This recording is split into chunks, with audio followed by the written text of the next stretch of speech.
Hey guys, tonight the survival strategies for the Roman Gladiator arena. That place looks epic in movies with muscular heroes and glorious combat. But the real arena was a blood-soaked death trap, where your survival depended on tactics, politics, and knowing which body part bleeds less dramatically. So, before you get comfortable, take a moment to like the video and subscribe, but only if you genuinely enjoy what I do here. And let me know in the comments where you are tuning in from, and what time it is for you. It is always fascinating to see who is joining us from around the world.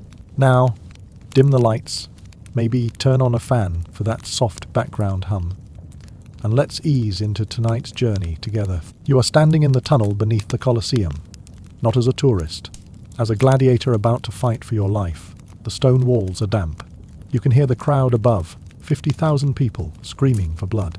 Your blood specifically. The smell hits you first, a mixture of sweat, old blood, animal waste, and the fear stink of other gladiators. The gate ahead leads to the arena floor. Once you step through it, your chances of survival drop to roughly 10 to 20% per fight.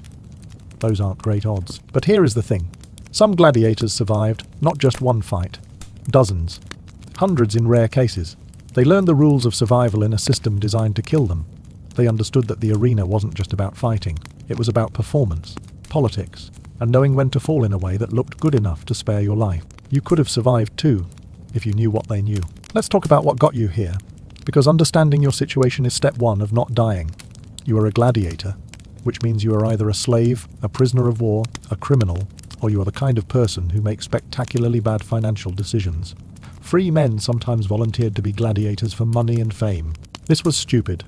The money was decent if you survived.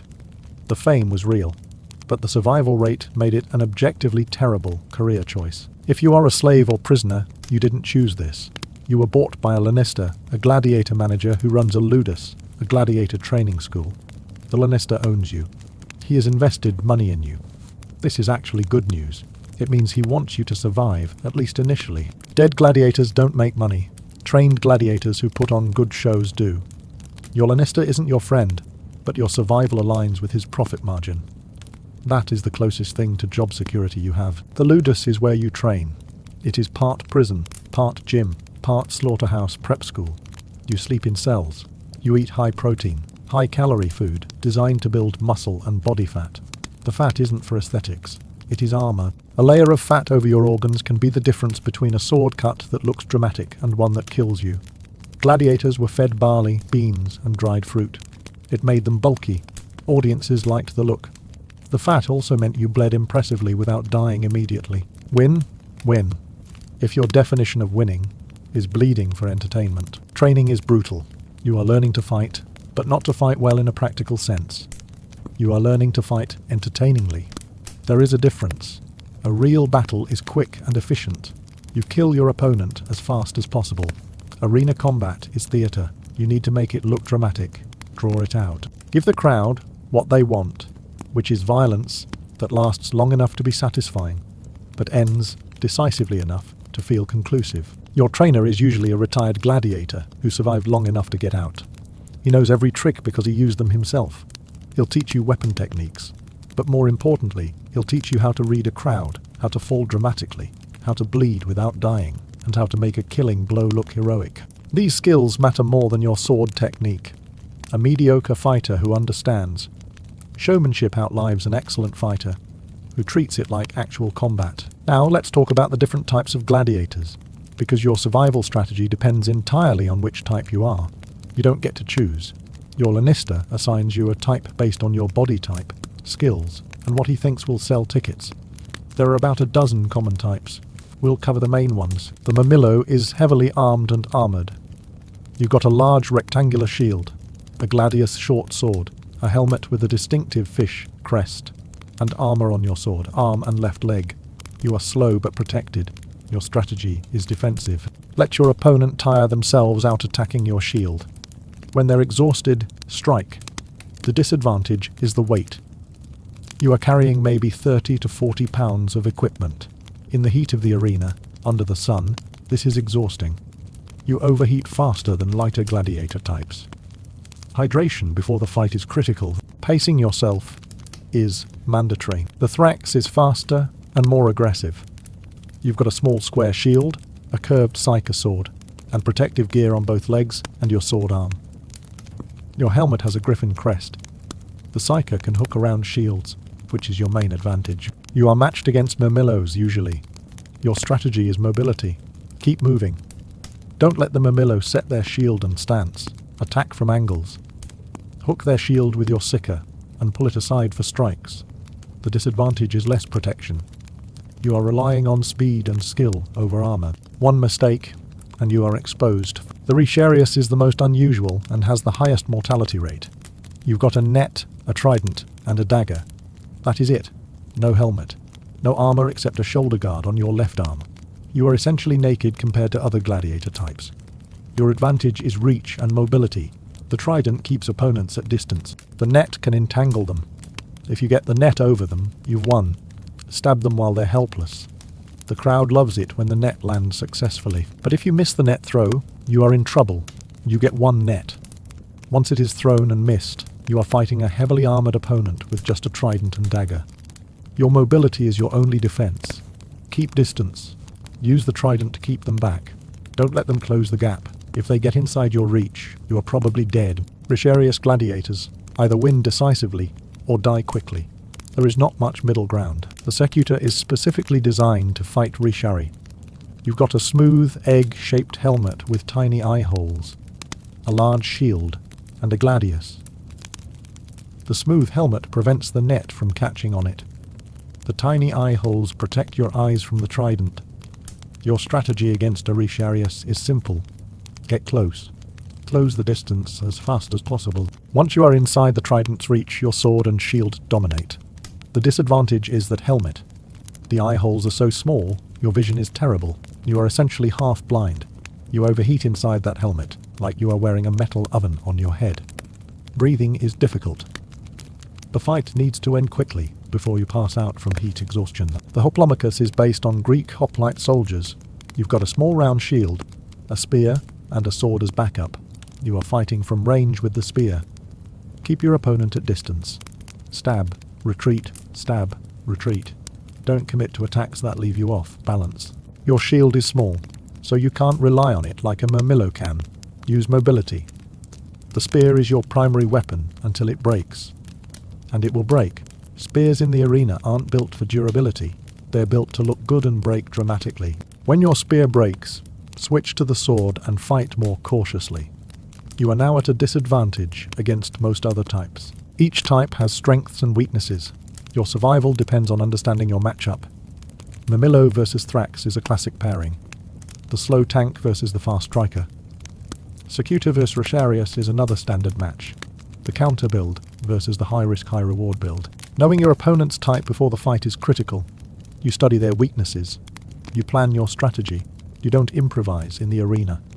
Improvising gets you killed. Let's talk about the fight itself, from the moment you step onto the sand. The arena floor is covered in sand, not dirt. The sand absorbs blood, which is thoughtful in a deeply disturbing way. It prevents the floor from becoming slippery with blood and viscera. You need traction to fight. Slipping in blood is a quick way to die embarrassingly. You enter from the gate. The crowd noise hits you like a physical force. 50,000 people screaming. Some are cheering for you. Most are cheering for violence, regardless of who delivers it. You are announced. Your name, your type, your record if you have one. If this is your first fight, they announce you as Tiro, a recruit. The crowd knows you are inexperienced. They expect you to die. Prove them wrong. You salute the editor, the person sponsoring the games. Usually this is a wealthy politician, or the emperor himself, if it is a major event. The traditional salute is Av Imperator Morituri Te Salutant. Hail, Emperor, those who are about to die salute you. Cheerful stuff. This salute is mostly movie invention, but some gladiators did acknowledge the sponsor. You want them on your side. Their decision might spare your life later. Your opponent enters.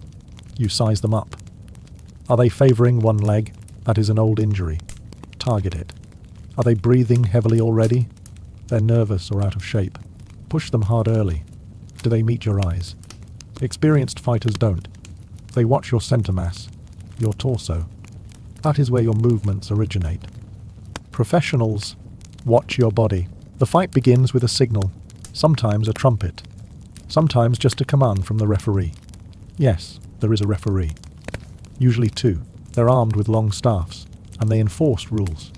The arena has rules. Surprising, but true. You can't strike a downed opponent who is appealed for mercy. You can't attack the referee. You can't leave the arena floor. Breaking rules gets you beaten with the staff or worse. Your opening move matters. It sets the tone. Aggressive fighters charge immediately. This intimidates some opponents. It also exhausts you quickly. Conservative fighters circle, looking for openings. This preserves energy, but might bore the crowd. You need to balance aggression with sustainability. A fight might last 10 to 15 minutes. That is a long time to maintain high-intensity combat in heat, wearing armor, with 50,000 people screaming. Let's talk about the actual combat techniques that kept gladiators alive. First rule, protect your center mass. Your chest and abdomen contain vital organs. Hits there are often fatal. Your limbs can take damage. An arm wound hurts and bleeds, but probably won't kill you quickly. A chest wound might kill you in minutes. Keep your shield, if you have one, protecting your torso, always. Second rule, control distance. Every weapon has an optimal range. A sword works best at close range. A trident or spear works best at medium range. A net needs specific distance to throw effectively. If you are inside or outside your weapon's optimal range, you are at a disadvantage. Constant footwork maintains your preferred distance. Circle, sidestep, advance, retreat. Never stand still. Static targets are easy to hit. Third rule, manage your stamina. The fighter who is still strong in minute 10 wins against the fighter who is exhausted. Don't swing wildly. Every attack should have purpose. Feints are useful. Make your opponent react to fake attacks. They waste energy defending against nothing. You conserve energy by not committing to the feint. After several feints, your real attack finds them slower to respond. Fourth rule, use the environment. The arena isn't empty flat space. There might be obstacles, props from previous events, bodies if animals were killed earlier. Use these. Maneuver so your opponent has to navigate around obstacles. They're distracted. That is your opening. If there is a slight slope, take the high ground. Gravity assists your strikes. Your opponent works harder, moving uphill. Fifth rule, watch for signals from your opponent. A fighter about to commit to an attack shifts their weight. A fighter losing confidence backs away more than they advance. A fighter in pain favors the injured area. A fighter near collapse has heavy breathing and slowed reactions. Read these signs. Adjust your strategy. If they're weakening, increase pressure. If they're desperate, expect reckless aggression. The psychological game is as important as physical combat. Intimidation works on some opponents. Shout, make yourself seem bigger, show no fear, even if you are terrified. Some opponents crumble psychologically before the physical fight decides anything. Other opponents respond to intimidation with increased aggression. Know which type you are facing. Adjust accordingly. Playing to the crowd is mandatory. They're not just spectators, they're participants in your survival. When you land a good hit, acknowledge the crowd. Raise your weapon, let them cheer. When your opponent lands a hit, show pain, but also resilience. The crowd respects toughness. If you are injured but keep fighting, they respect that. Respect translates to support. Support influences the editor's decision if you are defeated. Let's talk about bleeding, because you will bleed. The question is whether you bleed entertainingly or fatally. Gladiator combat is designed to produce blood. The crowd wants to see it. Your job is to bleed in ways that look serious but aren't. Scalp wounds bleed profusely but are rarely fatal. A cut on your forehead dumps blood down your face. It looks horrific. The crowd loves it. But you are fine. The skull protects your brain. A shallow scalp cut is theatre. Arm and leg wounds also bleed dramatically without being immediately fatal. A cut on your bicep or thigh looks terrible. Blood runs down your limb. Your weapon gets slippery. The crowd sees the blood and gets excited, but unless a major artery is hit, you are not dying quickly. You can keep fighting. You might bleed out over 10 to 20 minutes, but that is enough time to finish the fight and receive medical attention afterward. Torso wounds are different. The abdomen contains your intestines, stomach, liver, a deep cut there, and you are dying in minutes. Chest wounds can collapse a lung or damage your heart. These are fight, ending injuries. Avoid them at all costs. This is why your shield protects your torso. This is why you angle your body to present your armored side to your opponent. If you are cut badly, your blood makes the sand sticky under your feet. Traction changes. You adjust your footwork. Blood loss makes you light-headed. You feel cold even in the heat. Your reactions slow. You need to end the fight before blood loss incapacitates you. Increase aggression. Accept more risk. A desperate final assault might defeat your opponent before you collapse from blood loss. Now let's talk about what happens when you are losing. Because even with perfect technique, sometimes your opponent is better. They're faster, stronger, more experienced, or just lucky. You are wounded, exhausted. You know you can't win. This is when your survival strategy shifts from victory to survival. The first option is appeal for mercy. This is called ad digitum, appeal to the finger. You drop your weapon and shield. You raise one finger, or in some depictions your whole hand. You are signaling submission. The fight stops. The referee steps in. Now your fate depends on the crowd and the editor. The crowd votes with their thumbs. There is debate about what thumbs up versus thumbs down meant in Rome. Modern movies show thumbs down as death sentence and thumbs up as mercy. Historical evidence suggests it might have been reversed, or the gesture might have been thumb hidden in fist for mercy and thumb extended for death. Regardless, the crowd indicates their preference. But the editor makes the final decision. He is paid for these games. He decides whether you live or die. He considers several factors. Did you fight well? Cowardice angers crowds. If you fought bravely but lost to a superior opponent, mercy is more likely. Is the crowd demanding your death or your survival? The editor wants to please the crowd, but he is not obligated to follow their wishes. Do you have a record of good fights? Known gladiators with fan bases are more likely to be spared. If you are spared, you exit alive. You'll recover, train, and fight again. If you are sentenced to death, your opponent delivers the killing blow. The condemned gladiator is expected to accept death with dignity. You kneel or remain still. You don't beg or struggle. The opponent strikes your neck or chest. It is supposed to be quick. Sometimes it is. Sometimes the executioner is nervous or inexperienced and needs multiple strikes. That is less dignified. But here is a survival strategy that is not widely known: the fake appeal.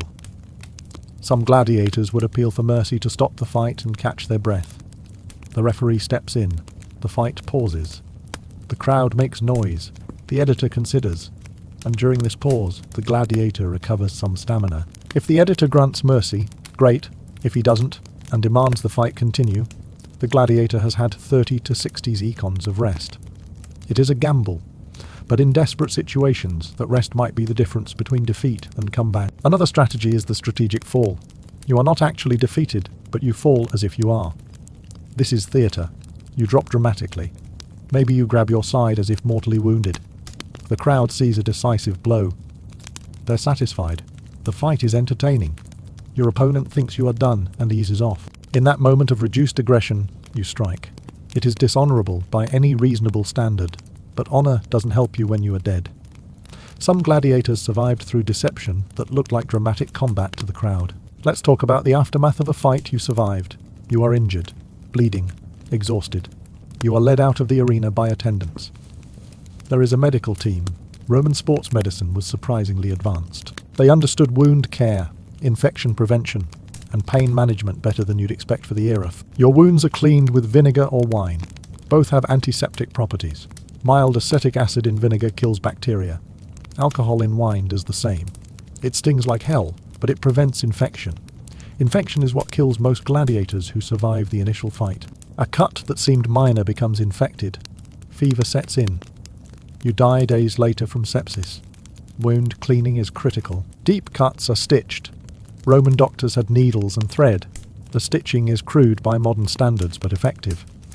Stitches hold the wound closed while it heals. You'll have impressive scars. Scars are status symbols in the ludus. They prove you fought and survived. Some gladiators were proud of their scars. Others were self-conscious. Either way, scars were inevitable. Broken bones are set and splintered. Roman doctors understood basic orthopedics. A clean break in an arm or leg could be set, splinted, and healed. You'd be out of combat for weeks or months, but you'd recover. Compound fractures where bone pierces skin were more dangerous. Infection risk was high. Many gladiators with compound fractures died from subsequent infections. Pain management was opium-based. Opium poppies grew in the Mediterranean. Opium dissolved in wine created a painkiller. It wasn't precise dosing. Sometimes you got too little and suffered. Sometimes you got too much and overdosed. But for severe injuries, opium was the best option available. You'd be in a haze for days, while your body began healing. Recovery time varied. Minor cuts healed in days. Major wounds took weeks. Broken bones took months. During recovery, you still lived at the ludus. You couldn't train, but you watched others. You studied technique. You learned from their fights. Some gladiators became better fighters during recovery because they had time to study the craft intellectually rather than just drilling physically. Now let's talk about the different scenarios you might face beyond one-on-one combat. Because the arena had variety. Sometimes you fought multiple opponents. Sometimes you fought animals. Sometimes you participated in staged historical battles. Each scenario required different survival strategies. Multiple opponents, often in group battles, were chaotic. You might be part of a team fighting another team. Strategy shifts from individual combat to team tactics. Stay near your allies. Don't get isolated. Isolated fighters get surrounded and killed quickly. Focus fire on enemy fighters. If 3 of you attack one opponent, they die quickly. Then it is 3 versus 2. Then 3 versus 1. Numbers matter enormously in melee combat. Protect wounded allies.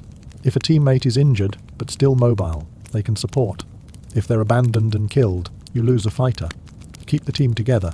The side that maintains formation and cooperation wins against the side that fragments into individual fights. It is less dramatic than Hollywood battles, but more effective. Animal fights were different. Fighting animals requires understanding animal behavior. A lion or bear doesn't fight like a human. They're faster, stronger, and fight on instinct. You can't intimidate an animal. You can't appeal for mercy from it. You either kill it, or it kills you. The key to animal fights is weapons. You need range. A spear or trident keeps the animal at distance. If it gets close enough to use claws and teeth, you are in severe danger. Animals don't tire as quickly as you do. You can't outlast them. You need to land a killing blow early. Heart, lungs, major arteries. A wounded animal is more dangerous, not less. Pain makes them more aggressive. Animals in the arena are often starved beforehand to make them aggressive. A well-fed lion is lazy. A starved lion is desperate and attacks immediately. This works against you. But it also means the animal is weakened by hunger. Its stamina is reduced. If you can avoid its initial rush, it tires faster than a healthy animal would. Staged historical battles were theatre more than combat. You are reenacting a famous battle. Maybe Romans versus Carthaginians. Maybe Greeks versus Persians. These are scripted to an extent. The Roman side usually wins because it is propaganda. If you are assigned to the losing side, your goal is to die dramatically, but not actually. Fall convincingly. Play dead. Many gladiators assigned to the losing side in these spectacles survived by faking death and remaining still until the event ended. But sometimes the editor wants real deaths in these spectacles. Condemned criminals are often used as the losing side and actually killed. If you are a trained gladiator on the winning side, you are executing criminals who can't fight back. It is less dangerous but morally complicated. You are an executioner, not a fighter. Some gladiators hated this role. Others saw it as an easy payday. Survival-wise, it is low risk. Ethically, it depends on your ability to rationalize killing unarmed people for entertainment. Let's talk about the politics of the arena, because survival isn't just about combat skills. It is about understanding the power dynamics. The editor who sponsors the games has absolute power over your fate. Pleasing the editor increases your chances of mercy if you are defeated. How do you please the editor? Fight well, give the crowd entertainment. The editor paid for these games to gain popularity. If the games are good, the crowd is happy. If the crowd is happy, the editor's political standing improves. You are a tool for his ambition. Be a good tool, make him look good by making the crowd happy. Know the editor's preferences. Some editors like aggressive combat. Others prefer technical skill. Some want lots of blood. Others want longer, more strategic fights. Your lanista often knows the editor's preferences. He'll brief you. Fight in the style the editor prefers. It is pandering, but pandering keeps you alive. If you are a successful gladiator with multiple wins, you gain fame. Fame gives you leverage. A famous gladiator is expensive to replace. Letting a famous gladiator die disappoints the crowd. They came to see their favorite fighter. If he dies, they're disappointed with the editor. The editor doesn't want that. Your fame is armor, as effective as your shield. Some gladiators became so famous they had groupies. Wealthy Roman women developed obsessions with successful gladiators. This is both flattering and dangerous. Attention from powerful people can help you, but it also creates jealousy and political complications. A gladiator having an affair with a senator's wife might find himself in a rigged fight against superior opponents. Fame is useful, but brings risks. The crowd itself is a political entity. They have opinions. They're vocal. An editor who consistently ignores the crowd's wishes loses popularity. If the crowd loves you, the editor is more likely to spare you. How do you make the crowd love you? Win decisively but not boringly. A fight that ends in 30 seconds is unsatisfying. A fight that drags on for 20 minutes is exhausting to watch. Find the middle ground. 8 to 12 minutes of good action ending with a clear victory. That is the sweet spot. Show bravery. Even when you are losing, fight courageously. The crowd respects courage. Cowardice is despised. The coward who wins is less popular than a brave fighter who loses. If you must lose, lose bravely. Acknowledge the crowd. When you score a hit, turn to them. Raise your weapon. Let them cheer. When you are hit, show pain but determination. They respect fighters who endure. You are giving them a story. Heroes endure suffering and overcome it. Be the hero of their story. Develop a persona. Some gladiators were known for specific traits. One might be the technical expert, another the aggressive berserker, another the cunning trickster. Whatever persona you develop, commit to it. Consistency makes you memorable. Memorable fighters become favorites. Now let's talk about training techniques that actually kept gladiators alive. We've covered the basics, but there are advanced strategies that separated survivors from corpses. Sparring was constant. You fought other gladiators in training daily. But training weapons were wooden. The rudis, a wooden sword, couldn't kill you. You could practice full speed, full intensity without killing your training partners. This built muscle memory. In the arena, you don't think about technique. Your body executes automatically because you've drilled the movements thousands of times. But wooden weapons create bad habits. They're lighter than real weapons. They balance differently. They don't cut. Some ludus trainers had gladiators occasionally train with real weapons carefully to adjust to the weight and balance. You drill slowly with real weapons to feel how they move differently from training weapons. Endurance training was critical. Combat is exhausting. You need cardiovascular endurance and muscular endurance. Gladiators ran, lifted weights, did bodyweight exercises.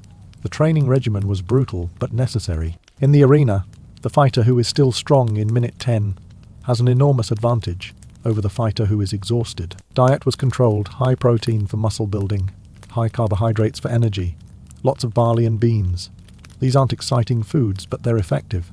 The diet created bulk, muscle and fat. Both were useful in the arena. Some gladiators hated the forced eating. You had to consume thousands of calories daily. But the alternative was being too thin and weak to survive combat. Psychological training was less obvious but equally important. Veteran gladiators taught new ones how to manage fear. Fear is natural. Suppressing fear is impossible. But you can function despite fear. You acknowledge the fear, accept it, and fight anyway. This mental discipline came from experience and mentorship. Visualization was practiced. Before fights, experienced gladiators would visualize the combat. Imagine yourself executing techniques successfully. Imagine different scenarios and your responses. This mental rehearsal prepared you for actual combat. When similar situations arose in the arena, you'd already mentally practiced the response. Let's talk about the weapons in detail, because mastering your weapon was the difference between life and death. Each weapon had specific techniques that veterans learned through experience. The gladius, short sword used by mamillos and secutors, is a stabbing weapon primarily. It can cut, but stabbing is more effective. The blade is only about 18 to 24 inches long. You fight in close range. Your technique is quick stabs, targeting gaps in armor or unprotected areas. Throat, armpits, groin, thighs. These areas are hard to armor. and contain vital structures. The gladius paired with a shield. The shield isn't just defense, it is a weapon. Shield bash your opponent. It stuns them and creates openings. Use the shield edge to strike faces or limbs. A shield rim to the face breaks noses and teeth. It disorients your opponent. While they're reeling, stab with the gladius. The sicker, curved sword used by Thraces, hooks around shields. This is its primary advantage. When an opponent hides behind their shield, your sicker curves around it. You can strike at them while they think they're protected. The hooking motion takes practice. You don't swing it like a straight sword. You use the curve deliberately to get around defenses. The seeker can also trap weapons. Hook an opponent's sword and pull it aside. Their weapon is out of position. You strike before they recover. This technique requires timing and practice but was devastatingly effective when executed properly. The trident used by Risari has range. Your opponent with a sword must get close to hit you. You stab them from 3 feet away. Use jabs, quick in and out strikes. Don't overcommit. If you lunge too far and miss, your opponent closes the distance while you are recovering. Jab, retreat, jab, retreat. Control the distance. The trident has 3 prongs. This means you don't need perfect accuracy. The prongs spread out. A strike that would miss with a sword might catch on an outer prong. It is forgiving, which helps when you are tired and accuracy suffers. The net is single use in practical terms. You throw it once. If it lands, you've won. If it misses, you are at severe disadvantage. Throwing technique matters enormously. You need to spread the net as it flies. A bunched-up net is easy to avoid. A well-spread net covers a large area and entangles effectively. Timing the throw is critical. Too early and your opponent dodges. Too late and they're too close. The optimal distance is about 10 to 15 feet. Close enough for accuracy. Far enough that they can't immediately close the gap even if they dodge. Watch for moments when your opponent is off, balanced or committed to an attack. They can't dodge as easily then. The spear used by Hoplomachy is a 2-part fight. First part, you have the spear. Keep distance. Stab repeatedly. Your opponent can't get close without eating spear strikes. Second part, your spear breaks. This was guaranteed. Arena spears were designed to break for drama. When it breaks, switch to your sword and fight more carefully. You've lost your range advantage. Fight defensively until you find an opening. Some Hoplomachy deliberately broke their spear early by striking their opponent's shield forcefully. This gave them control over when the break happened rather than having it break unexpectedly mid-fight. You controlled the transition from spear to sword fighting. Control meant preparation. Preparation meant survival. Let's talk about specific fight scenarios and how to survive them. Scenario 1. You are a mellow versus a Thrax. This is a standard matchup. Heavy versus light. Your advantages are armor and shield size. Your disadvantage is mobility. Strategy. Let them come to you. Thraces need to use their speed. If they're attacking, you are defending with your superior shield. Wait for them to tire. Fast fighters exhaust themselves. When their attack's slow, counter-attack. Use your shield to control distance. If they get too close, shield bash them back. If they try to circle, turn to keep your shield between you and them. Don't chase. Chasing exhausts you and negates your defensive advantage. Scenario 2. You are a Risharius versus a Secutor. This is your worst matchup. The Secutor is designed to counter you. Their helmet prevents your net from catching. Their shield blocks your trident. Your only advantage is mobility and reach. Strategy. Stay mobile. Never stop moving. Make them chase you. They're wearing heavier armor, and that egg. Helmet makes them overheat faster. Circle. Backpedal. Sidestep. Make them work for every foot of distance they close. When you throw your net, aim low. Target their feet and legs. The helmet doesn't protect those. If the net catches their legs, they fall. Then you stab them with the trident while they're down. If the net misses, rely on your trident. Keep them at maximum range. Jab at their eyes through those tiny eye holes. They can barely see. Attacking their vision makes them more cautious and slower. Use your dagger only as last resort if they get inside your trident range. The dagger versus their sword and shield is a losing proposition. But it is better than nothing. Scenario 3. You are a Secutor versus a Risharius. This is your good matchup. You are built to counter them. Strategy, aggressive advance. Close the distance fast. Don't give them space to use the net effectively. If they throw the net, dodge, or catch it on your shield. Once the net is thrown and missed, they're nearly defenseless. Rush them. Get inside the trident reach. Once you are close, your sword dominates their dagger. Shield bash, then stab. Quick finish. The danger is overheating. Your helmet traps heat. You are suffocating inside it. The fight must end quickly. If they successfully evade you for several minutes, you might collapse from heat exhaustion before landing a strike. It is a race. Kill them before your own equipment kills you. Scenario 4. Group battle. You are outnumbered. Maybe it is 5 versus 8. You are on the 5. Strategy: stick together. Form a line if possible. Shields overlapping. Don't let the enemy surround you. Attack their flanks if you get the chance.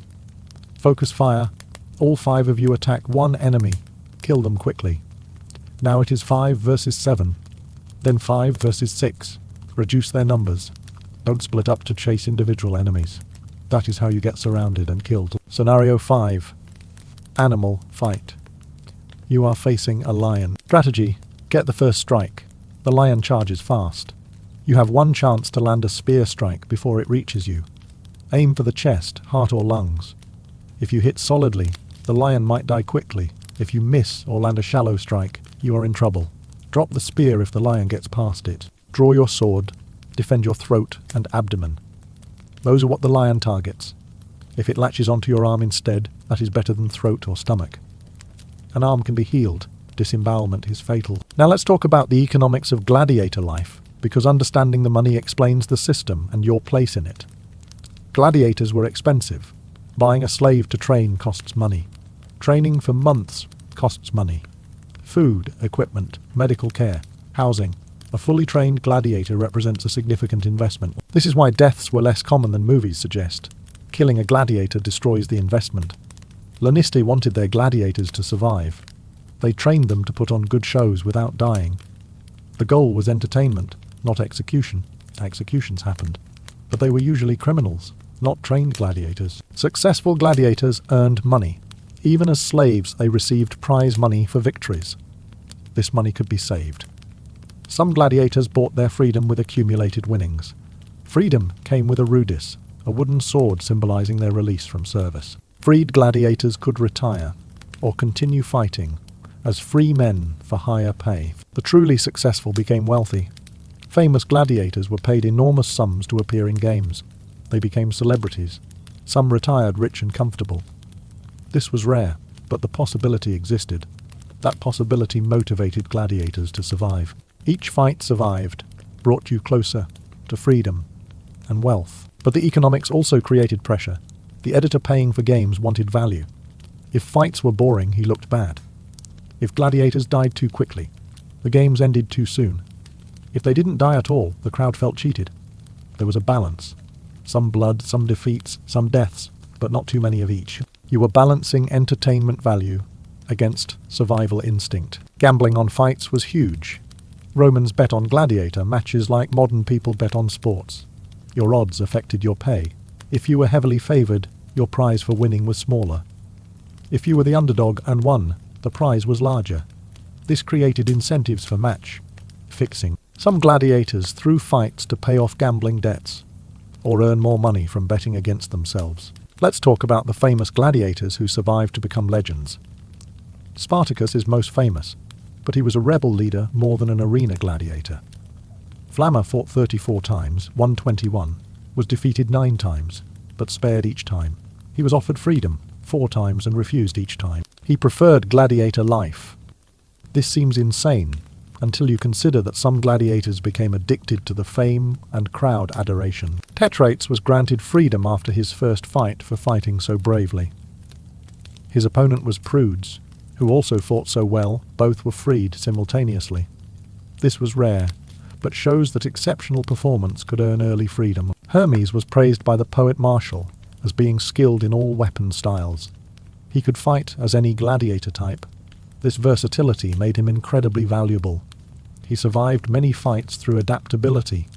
When matched against different types, he knew their techniques because he'd trained in them himself. These survivors had common traits.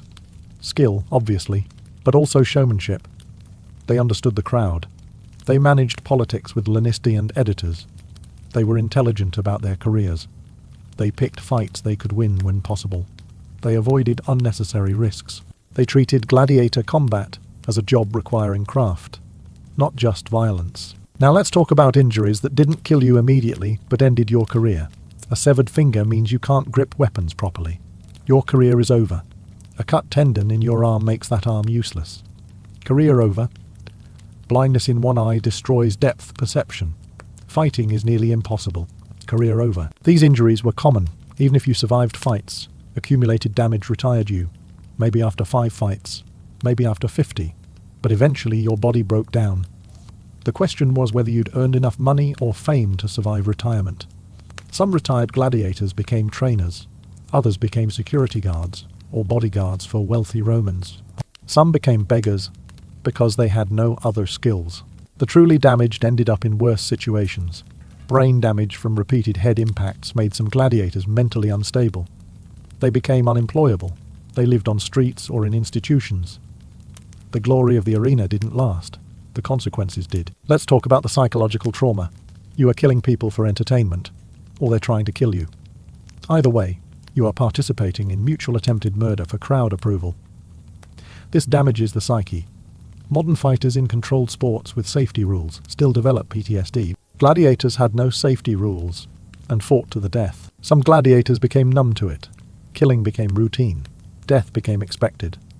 This numbness was protective, but also dehumanizing. You stopped seeing opponents as people. They were just obstacles between you and survival. This callousness helped in the arena, but damaged you as a person. Others never became numb. They felt every death, carried the guilt. Some gladiators developed severe anxiety before fights. Some became aggressive and unstable outside the arena. Some self-medicated with alcohol or drugs.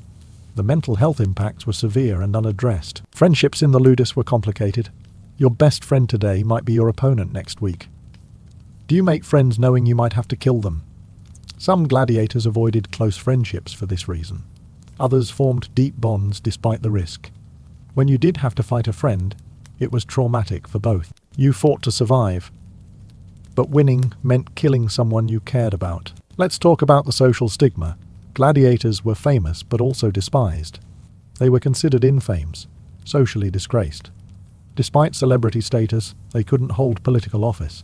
They couldn't testify in court. They were legally marginalized. The crowd cheered them in the arena and shunned them on the street. This contradiction was confusing. You are celebrated and despised simultaneously.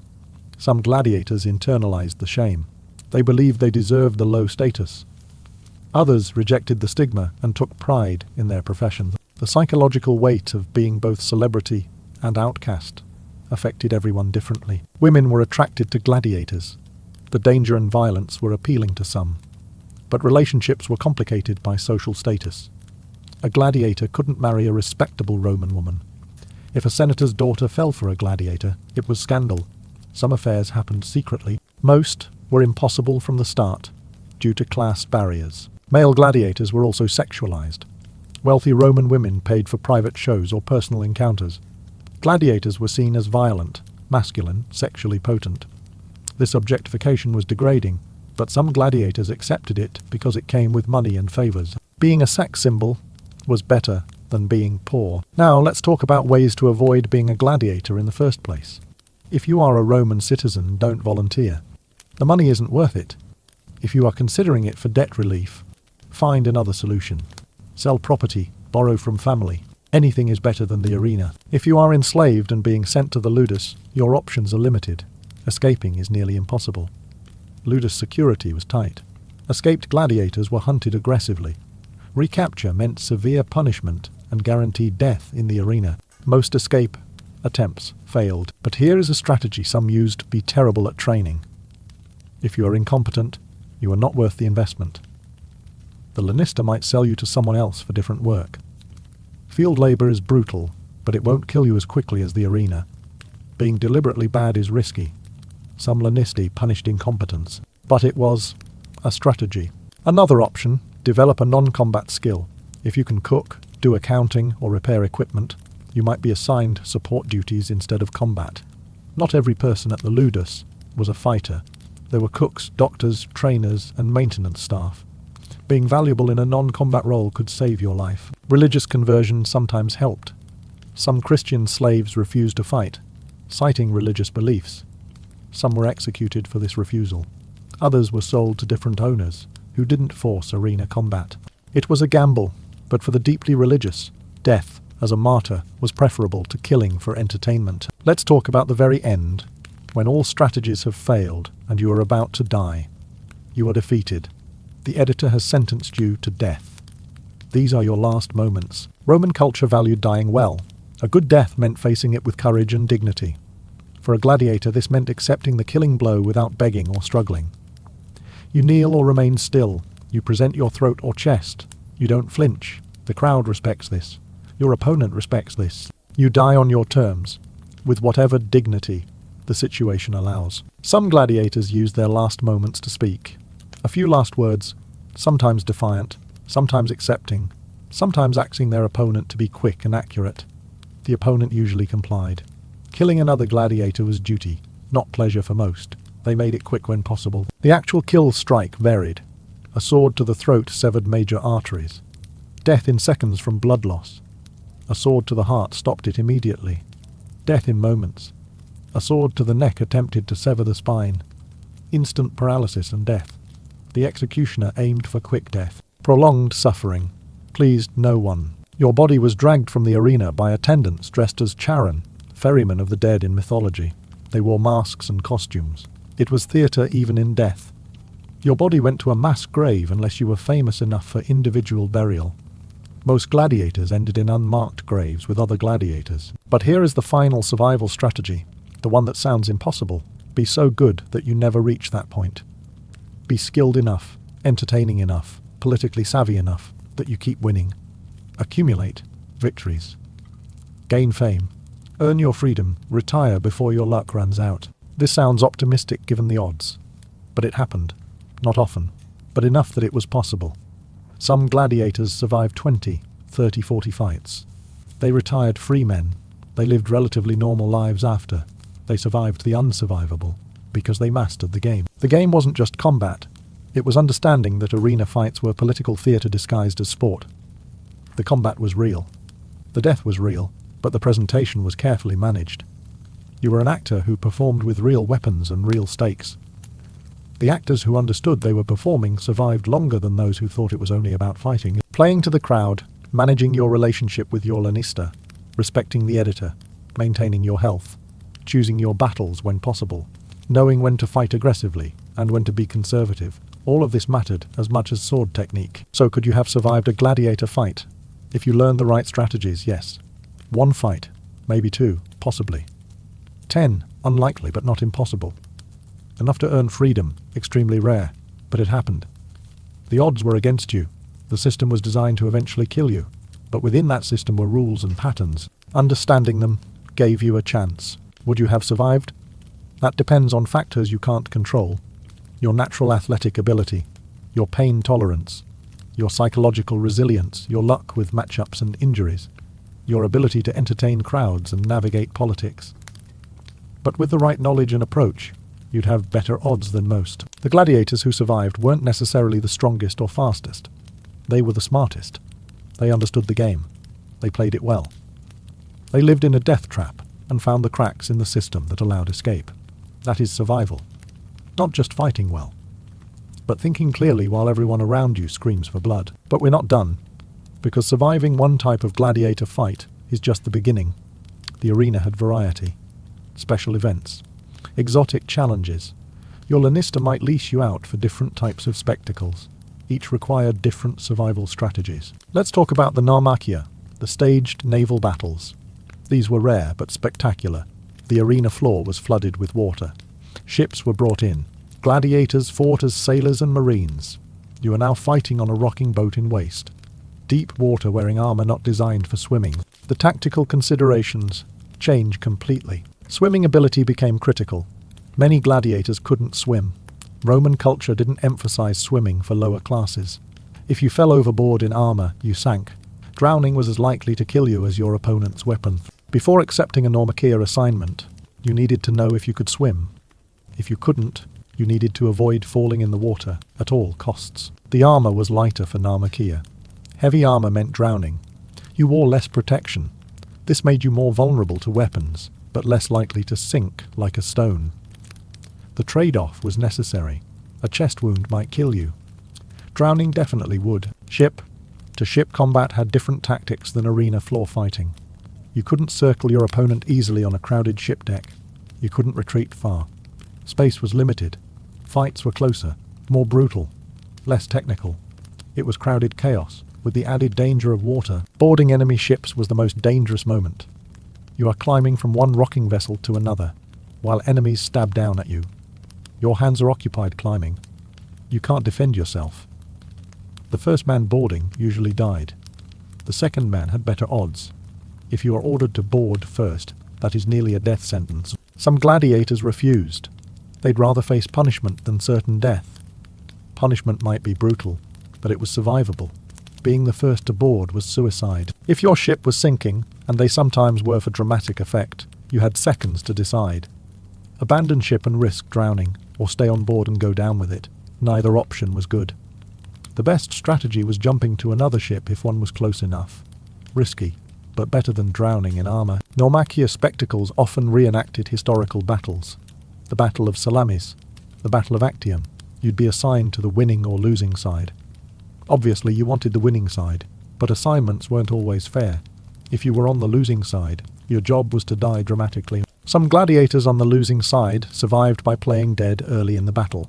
They'd take a theatrical hit, fall into the water, and float face down, until the event ended.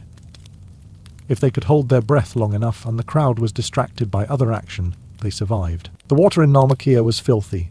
It wasn't clean fresh water.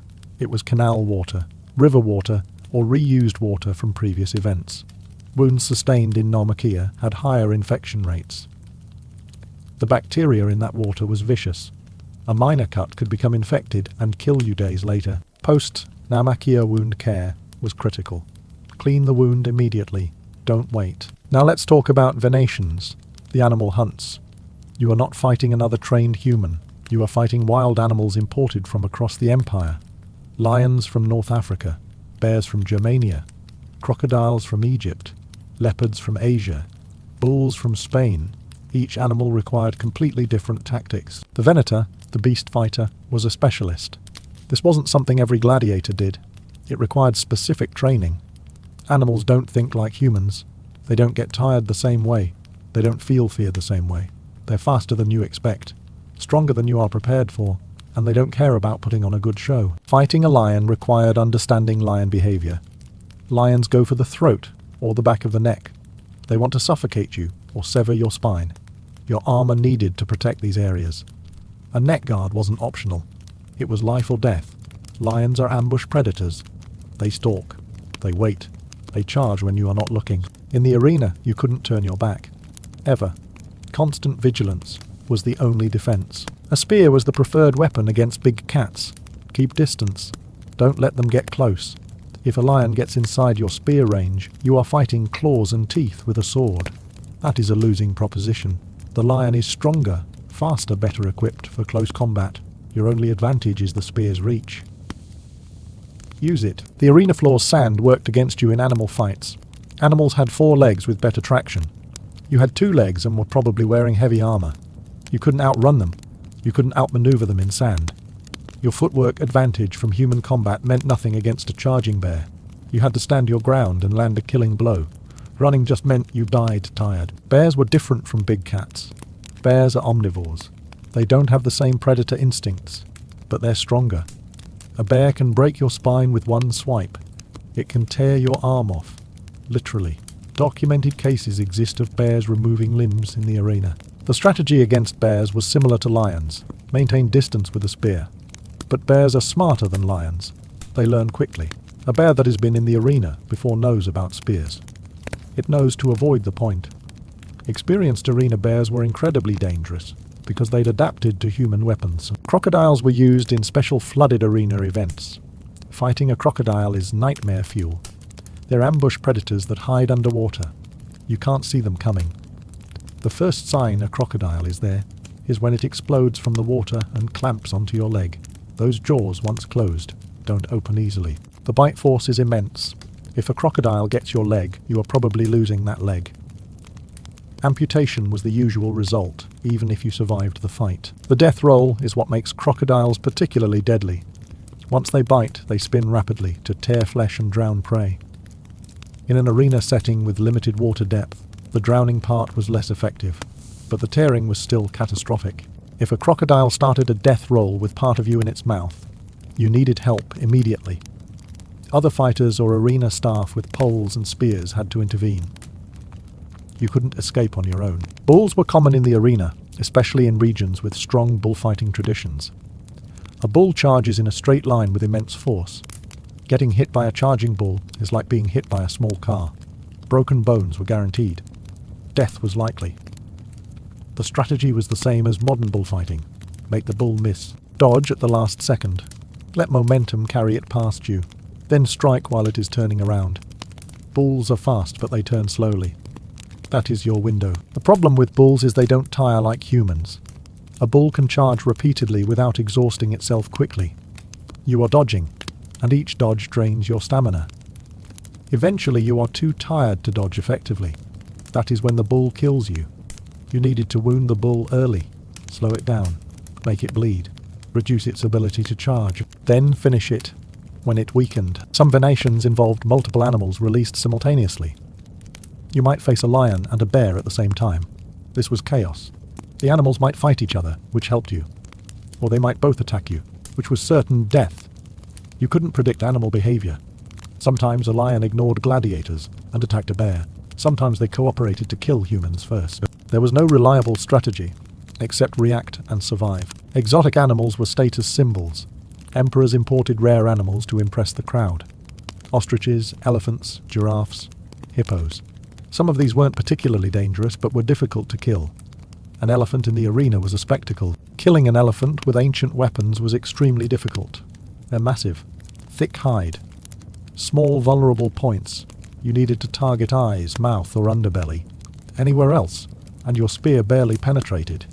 Elephants that were wounded but not killed became enraged. An enraged elephant in an enclosed arena killed everything in reach, including the gladiators sent to fight it. The damnatio ad bestias was different from venations. This was execution by animals. Condemned criminals were tied to stakes, or crosses, and animals were released to kill them. As a gladiator, you weren't usually the victim. Sometimes you were the executioner. You'd release the animals or kill criminals who somehow survived the animal attack. This was less about combat skill and more about public execution. It was disturbing work that many gladiators hated. You are killing defenseless people for entertainment. Some gladiators refused and faced punishment. Others did it because refusing meant they might end up tied to that stake themselves. Let's talk about the business side of the arena, because understanding the money explained many of the strange rules. Gladiators were investments. Your lanista paid good money for you. Training cost money. Equipment cost money. Food, housing, medical care, all costs. A fully trained gladiator represented significant capital investment. This is why death rates in arena combat were lower than movies suggest.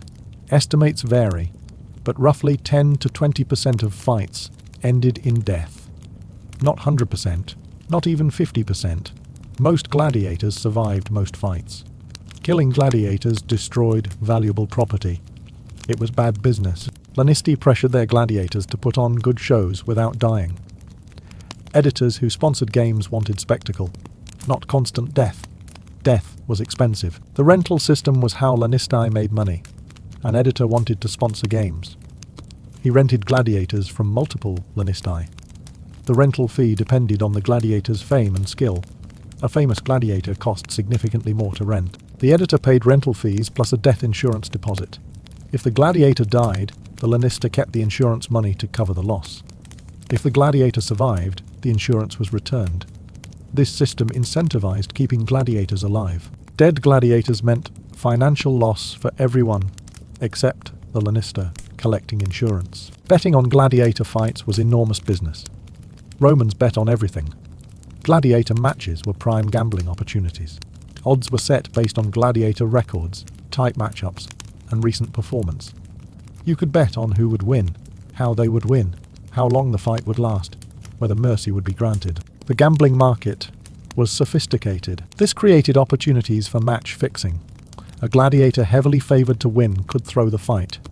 Gamblers who knew about the fix bet on the underdog. Everyone involved made money except the honest bettors. Match fixing was officially illegal and severely punished. But it happened. Money was too good. Some gladiators were approached by gambling syndicates.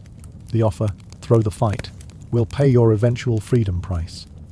For a gladiator desperate for freedom, this was tempting. The risk was enormous. If caught, execution was likely. But for some, the gamble was worth it. Your value as a gladiator increased with your record. Each victory added to your market value. A gladiator with 10 wins was worth more than one with 2 wins. This created pressure to keep winning, not just to survive, but to increase your economic value. Higher value meant better treatment, better equipment, higher chance of eventual freedom. Economic incentives aligned with survival instincts. Usually. But there was a ceiling. A gladiator who was too successful became too expensive to risk in combat. Very famous gladiators might be kept in reserve for special occasions only. Fighting less frequently was safer, but it also meant slower progress toward freedom. Some gladiators preferred frequent fights to build their victory count quickly. Others preferred rare, high-profile fights. Different strategies toward the same goal, survival and freedom. Let's talk about daily life in the ludus between fights. Because you spent more time training and waiting than actually fighting. Most gladiators fought 2 to 3 times per year. Some fought more. A few elite gladiators fought monthly, but the majority had long gaps between arena appearances. This was your real life, not the 10 minutes of combat. The months of preparation and recovery. The ludus was part prison, part training facility. You slept in cells, small rooms with basic furnishings. Better gladiators got slightly better cells. More successful you were, more privileges you received. Privacy was limited. Cells often housed 2 to 4 gladiators. You knew your cellmates intimately, whether you liked them or not. These men were your family. You trained together. Ate together, might die together. Training consumed most of your day. Morning runs for endurance. Strength training with weights and resistance exercises. Weapon drills for hours. Sparring with wooden weapons. Tactical instruction. The training was professional and thorough. Your trainers were invested in your survival. They'd often survived the arena themselves. They knew what worked and what got you killed. Diet in the ludus was controlled and specific. High protein from beans, barley and occasionally meat. High calorie to build mass. Gladiators were deliberately fattened. The layer of subcutaneous fat served as armor against cuts. A sword slash that would kill a lean fighter might only create a dramatic, looking but survivable wound on a gladiator with good fat coverage. The diet wasn't pleasant. Barley porridge 3 times a day gets boring, but it was nutritious and served a purpose. Hydration was carefully managed. Gladiators drank posca, a vinegar-based drink that was mildly acidic and prevented certain waterborne illnesses. Wine was available but limited. Getting drunk wasn't tolerated except on special occasions. A drunk gladiator in training was a liability. Injuries in training happened frequently enough without adding alcohol to the mix. Medical care in the ludus was surprisingly advanced. Roman sports medicine was sophisticated. The physician Galen gained much of his medical knowledge treating gladiators in Pergamon before moving to Rome. He understood anatomy, wound care, and surgery better than most doctors of the era, because he worked on gladiators who survived injuries that would kill ordinary people. Broken bones were common training injuries. A broken finger, a fractured rib, a cracked collarbone. These were set and splintered. You continued modified training while healing. Complete rest was rare. The philosophy was that some movement aided healing. Modern medicine partially agrees. Complete immobilization can cause muscle atrophy and stiffness. The Romans didn't know the science, but they knew from experience that gladiators who stayed somewhat active healed better. Massage was part of recovery. Oiling and massage helped with muscle soreness and injury recovery. This wasn't luxury spa treatment. It was therapeutic. Professional masseurs worked on gladiators regularly.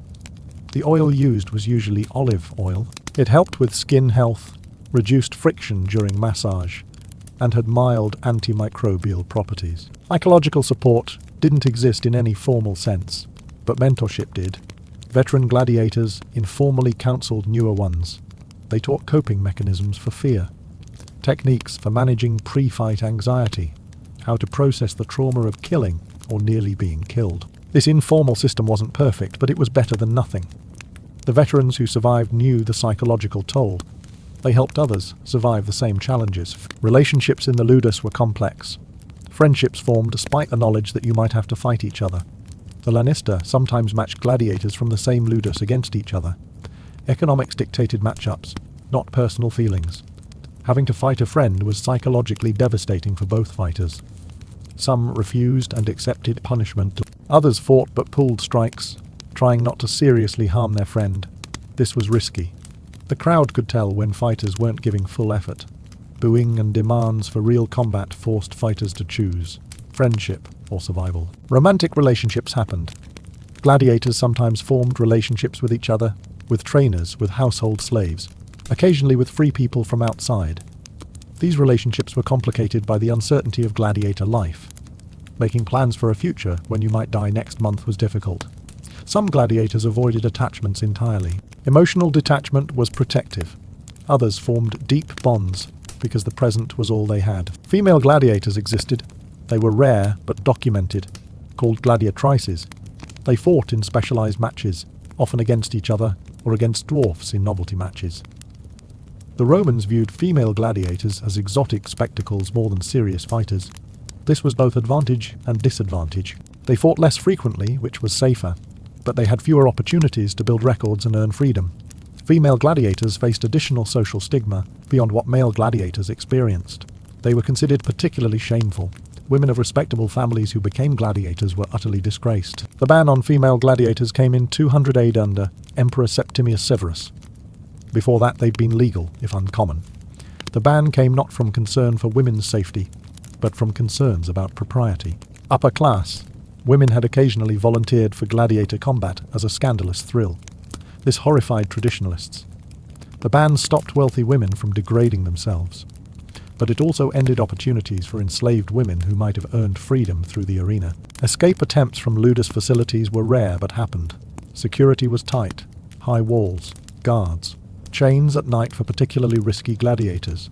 But determined people find ways. Some attempted to dig tunnels. Others tried to overpower guards. A few faked illness to get outside medical treatment and then ran. Most escape attempts failed. Recapture was likely. Rome had an effective system for tracking fugitive slaves. Escaped gladiators were high. Priority targets because they were trained fighters and potentially dangerous. The punishment for attempted escape was severe. Public flogging. Being placed in heavier chains moved to harsher conditions. Some were killed as examples. Others were guaranteed to fight in the next available games, with no chance of mercy. If defeated, escape attempts weren't just illegal, they were economically damaging to the lanista who'd lose his investment. This made lanistae particularly brutal in punishing escape attempts. The most famous escape was Spartacus and the Third Servile War. In 73 BC, Spartacus led a breakout from a ludus in Capua. About 70 gladiators escaped initially. They armed themselves, defeated Roman forces sent after them, freed more slaves, and created an army of tens of thousands. They defeated Roman legions for 2 years. This terrified Rome. The rebellion ultimately failed. Spartacus was killed. 6,000 captured rebels were crucified along the Appian Way as a warning. After Spartacus, security at gladiator schools became even tighter. The memory of that rebellion haunted Roman authorities for generations. Let's talk about regional variations, because not all arenas were the same. The Colosseum in Rome was the premier venue. Fighting there was both honor and terror. The crowd was enormous, sophisticated, and demanding. They'd seen everything. Impressing a Roman crowd required exceptional skill. But smaller provincial arenas had their own challenges. The crowds might be smaller, but they could be crueler. Provincial editors trying to build reputations sometimes demanded more blood to prove they could sponsor proper Roman-style games. African arenas, particularly in cities like Carthage and Leptis Magna, specialized in beast hunts. The proximity to African wildlife meant more frequent venations. If you were a gladiator sent to African provinces, you needed beast fighting skills. The local crowds expected it. They'd seen lion fights since childhood. They knew what good technique looked like. You couldn't fake competence against animals. Either you knew how to fight them, or you died trying. Spanish arenas had bullfighting traditions that predated Roman conquest. The local crowds particularly appreciated bullfights. If you fought in Hispania, bullfighting skills increased your value. Some gladiators specialized in bulls and were sent on circuits through Spanish provincial arenas. It was less prestigious than fighting in Rome, but the survival rate was better. Bulls were dangerous, but more predictable than human opponents trying to build their own reputations. Greek arenas were complicated. Greece had been conquered by Rome, but retained cultural pride.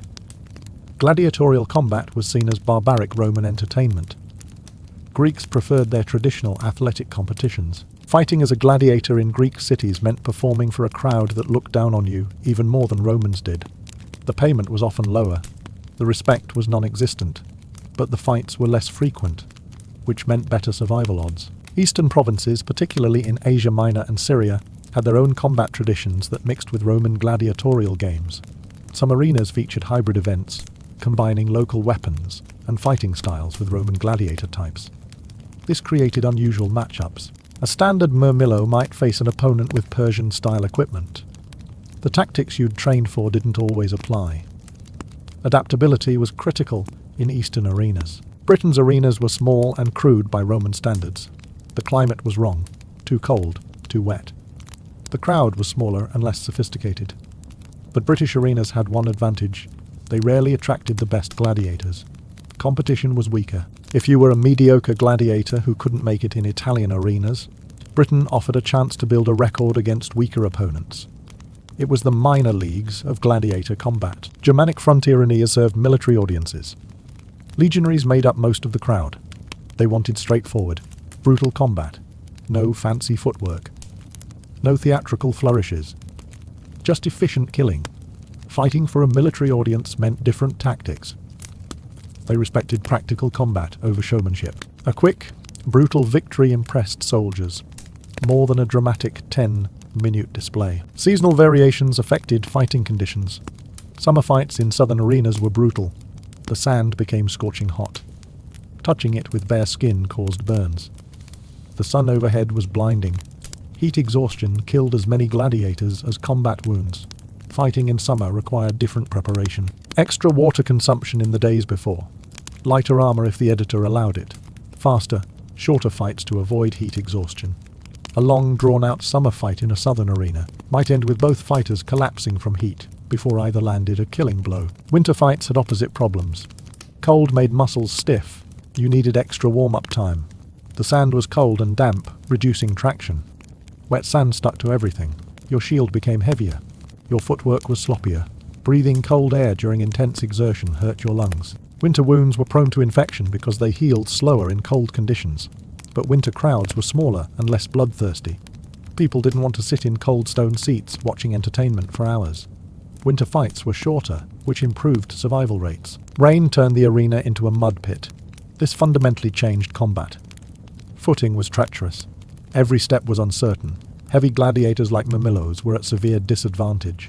Their weight and armor made them sink into mud. Light gladiators like Richelieu had major advantages. They could move through mud more easily. If it was raining on your fight day, your survival strategy needed immediate adjustment based on your gladiator type. Heavy fighters needed to end the fight fast before the mud became unmanageable. Light fighters needed to drag the fight out, using the mud to neutralize the heavy fighter's strength advantage. Night fights were rare but spectacular. Torches and oil lamps provided light. The flickering shadows created disorienting visual effects. Depth perception was compromised. You misjudged distances. Strikes that should have landed missed. Defenses that should have blocked failed. Night fights required slower, more cautious movement. But the crowd loved them for the drama. Fire and combat appealed to something primitive in audiences. Now let's talk about the career path of a gladiator from beginning to end. You start as a tyro, a novice. Your first fight is statistically your most dangerous. You have training but no experience. You don't know how arena combat differs from practice.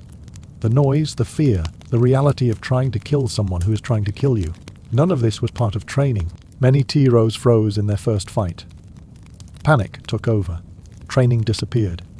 They died badly. If you survived your first fight, you became a veteranus, experienced.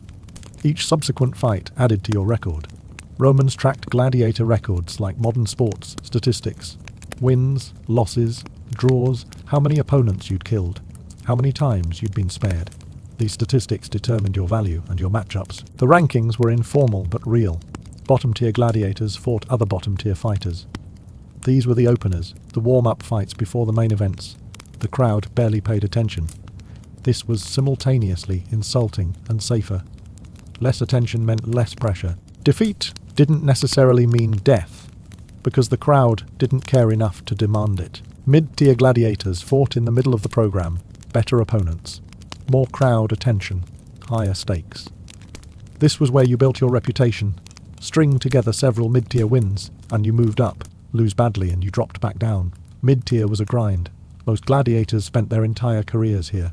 It wasn't glamorous, but it paid, and you could survive. Top-tier gladiators were celebrities. They fought in the headline bouts, the main events everyone came to see. The money was better. The equipment was superior.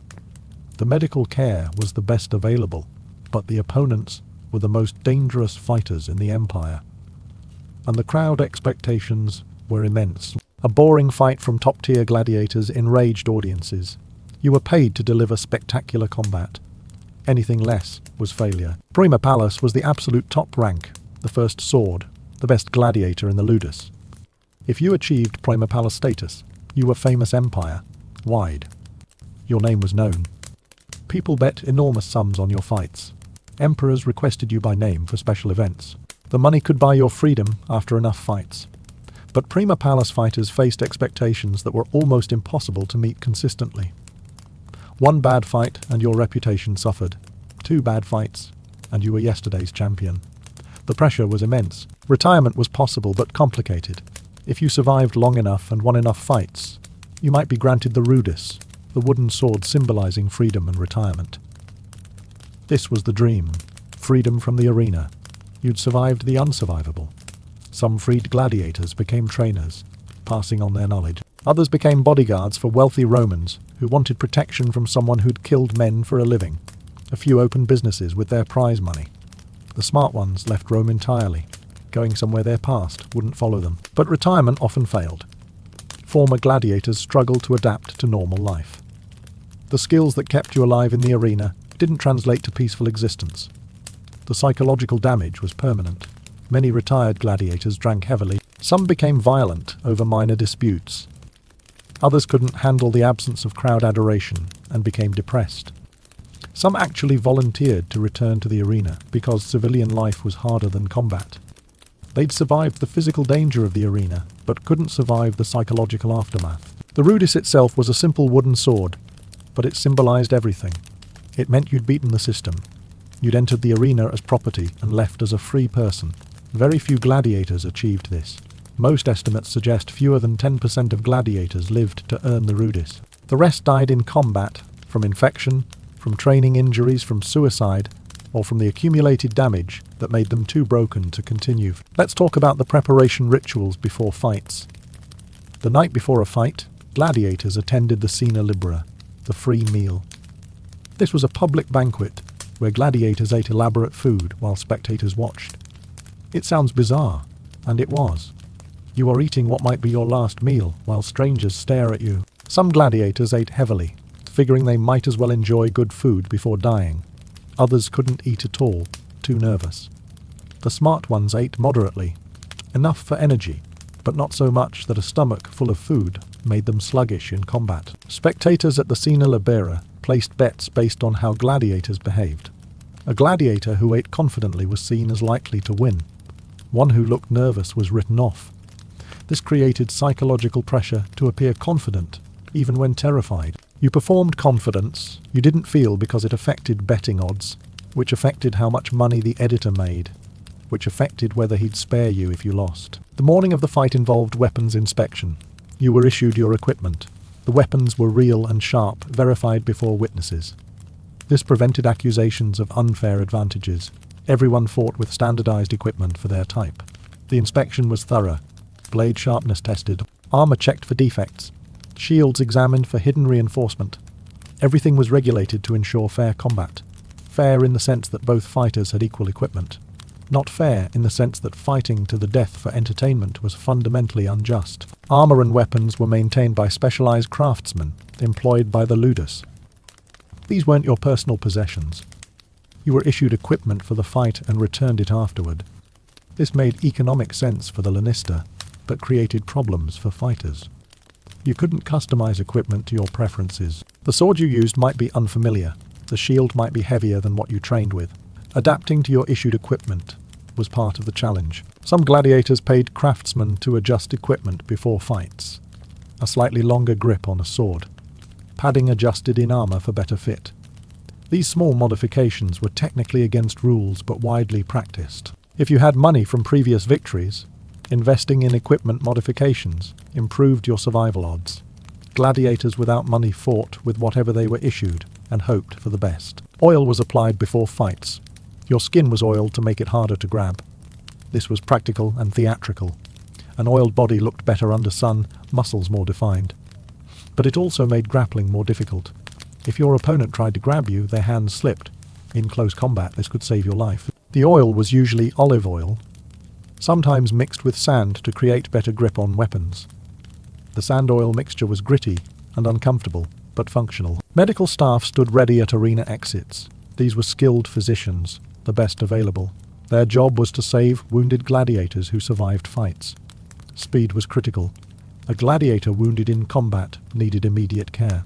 The faster treatment began, the better the survival odds. These physicians were experienced with combat wounds. They'd seen every type of injury. Severed limbs, abdominal wounds, punctured lungs, shattered bones. They knew what was savable and what wasn't. Surgery in the arena medical rooms was brutal but effective. No anesthesia except maybe wine or opium if you were lucky. You were held down while the physician worked. Screaming was expected. Passing out from pain was common, but these physicians saved lives. They could ligate arteries to stop bleeding. They could close wounds with stitching. They could amputate limbs quickly to prevent death from blood loss. It wasn't pleasant, but it worked more often than you'd expect. The survival rate for gladiators who made it to medical care was surprisingly high, maybe 60 to 70%. The real danger was dying in the arena before you could be treated. If you fell in combat and were killed instantly, no physician could help. But if you were wounded and got off the arena floor alive, your chances improved dramatically. This is why appealing for mercy was so important. A gladiator who appealed and was spared got medical treatment. One who was sentenced to death didn't. Post-fight recovery could take weeks or months. A major wound meant you weren't fighting again soon. This was simultaneously frustrating and relieving. You weren't earning victories toward freedom, but you also weren't dying in the arena. Recovery time in the ludus was tedious. You couldn't train fully. You watched other gladiators prepare for fights while you healed. Some gladiators became depressed during long recoveries. The inactivity and uncertainty about whether they'd ever fight effectively again was psychologically difficult. Scars accumulated with each fight. A successful gladiator's body was a map of near-death experiences. Each scar represented a moment you almost died, but didn't. Some gladiators were proud of scars. They showed them off, told stories about each one. Others were self-conscious, covering scars when possible. But scars were inevitable. You couldn't fight multiple times without accumulating evidence of it on your body. Chronic pain was universal among experienced gladiators. Old injuries that never healed properly. Joints damaged by repeated trauma. Bones that broke and set incorrectly. You lived with constant low-level pain. Some days it was manageable. Other days it was debilitating.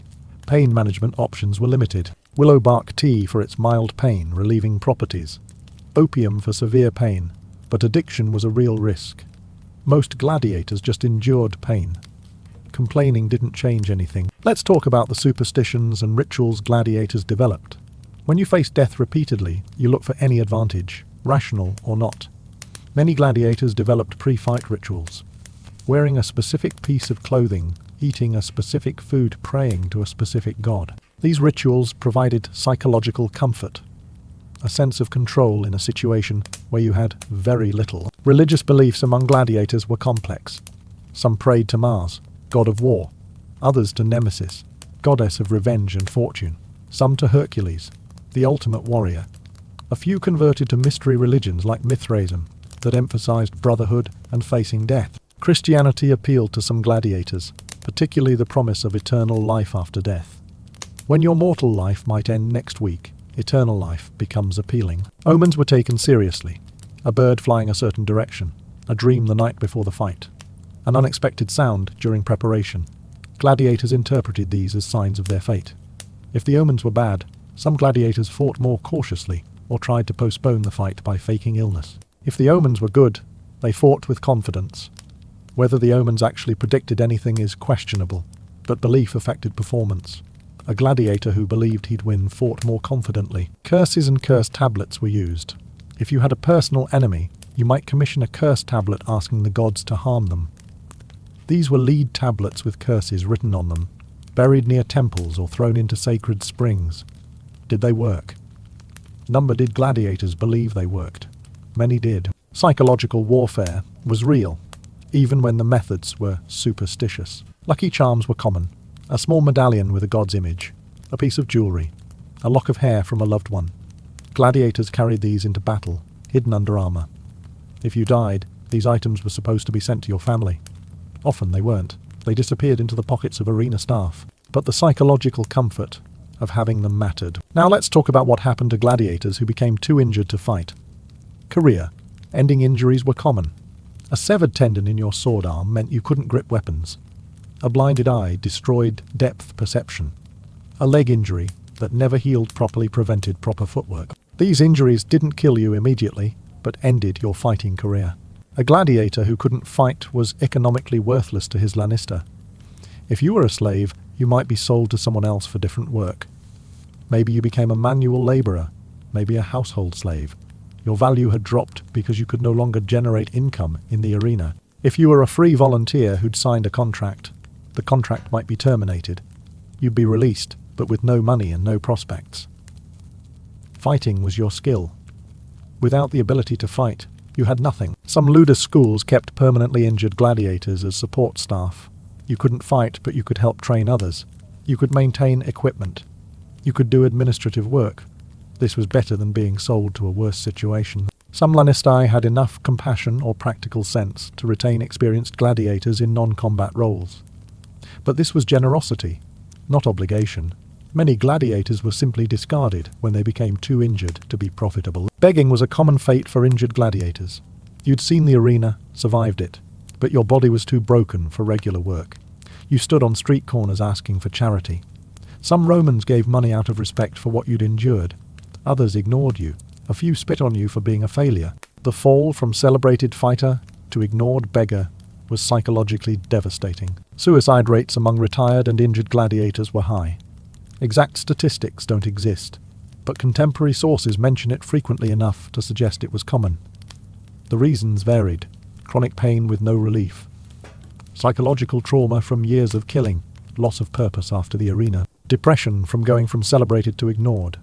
Whatever the specific reason, many gladiators chose death over living with the aftermath of their careers. The disposal of dead gladiators was unceremonious. Unless you were famous, your body went to a mass grave. The spoliarium was the room where dead gladiators were stripped of equipment. Their bodies were dragged there after fights. Equipment was cleaned and reused. Bodies were eventually buried in common graves, often outside city limits in areas designated for the dishonorable dead. Gladiators, even successful ones, were infames. They couldn't be buried in family tombs or respectable cemeteries. Death didn't erase the social stigma. Some gladiators arranged for their own burial. If you had prize money saved, you could pay for a modest burial. Some joined burial societies that guaranteed proper funeral rites for members. These societies were common among lower classes who couldn't afford family tombs. Members paid regular dues. When a member died, the society ensured proper burial. For gladiators who had no family or whose families had disowned them, burial societies were the only option for avoiding a mass grave. Epitaphs on gladiator graves are fascinating historical sources. They record names, gladiator types, fight records, and sometimes personal messages. Here lies Diodorus a Hoplomachus, fought 15 times, won 12, lost 3, killed by Demetrius. The inscriptions are brief and factual, reducing a life to statistics, but they preserve names that would otherwise be forgotten. We know about specific gladiators who lived 2,000 years ago because someone cared enough to mark their grave. Let's talk about the decline and eventual end of gladiatorial games. The tradition lasted centuries but eventually ended. The reasons were complex. Christianity's rise was one factor. The church opposed gladiatorial combat as murder for entertainment. As Christianity became the dominant religion, pressure to end the games increased. But economics mattered too. Gladiator games were expensive. As the empire declined economically, funding elaborate games became difficult. The games became less frequent in the late empire. Smaller scale, fewer gladiators, cheaper equipment. The quality declined. Audiences noticed. A 4th century gladiator fight wasn't as impressive as a 2nd century one. The tradition was dying, not just from moral opposition, but from economic reality. The traditional last gladiator fight was supposedly 404 AD, when a monk named Telemachus jumped into the arena to stop the combat and was killed by the angry crowd. Emperor Honorius then banned gladiatorial games. This story is probably simplified or mythologized. The end of gladiatorial combat was gradual, not a single dramatic moment. Games continued in some provinces after 404 AD. But the trend was clear. The age of gladiators was ending. But beast hunts continued longer. Venetians persisted into the 6th century in some areas. Killing animals was seen as different from humans killing each other. The moral objection was weaker, and exotic animal displays remained popular even when combat wasn't involved. The Colosseum hosted beast hunts for another century after gladiatorial combat ended. The physical arenas remained. The Colosseum still stands. Smaller amphitheatres exist across the former Roman Empire. These stone structures outlasted the institution they were built for. Some were converted to other uses. Some became quarries, their stones taken for new buildings. Others were simply abandoned and slowly deteriorated. Walking through these ruins today, you see the bones of the institution, without the blood. And that is how you could have survived the Roman arena. Not through heroism or pure skill alone, through understanding that survival required performance, politics, and fighting ability in equal measure. Through recognizing that your real opponents weren't just the fighters facing you.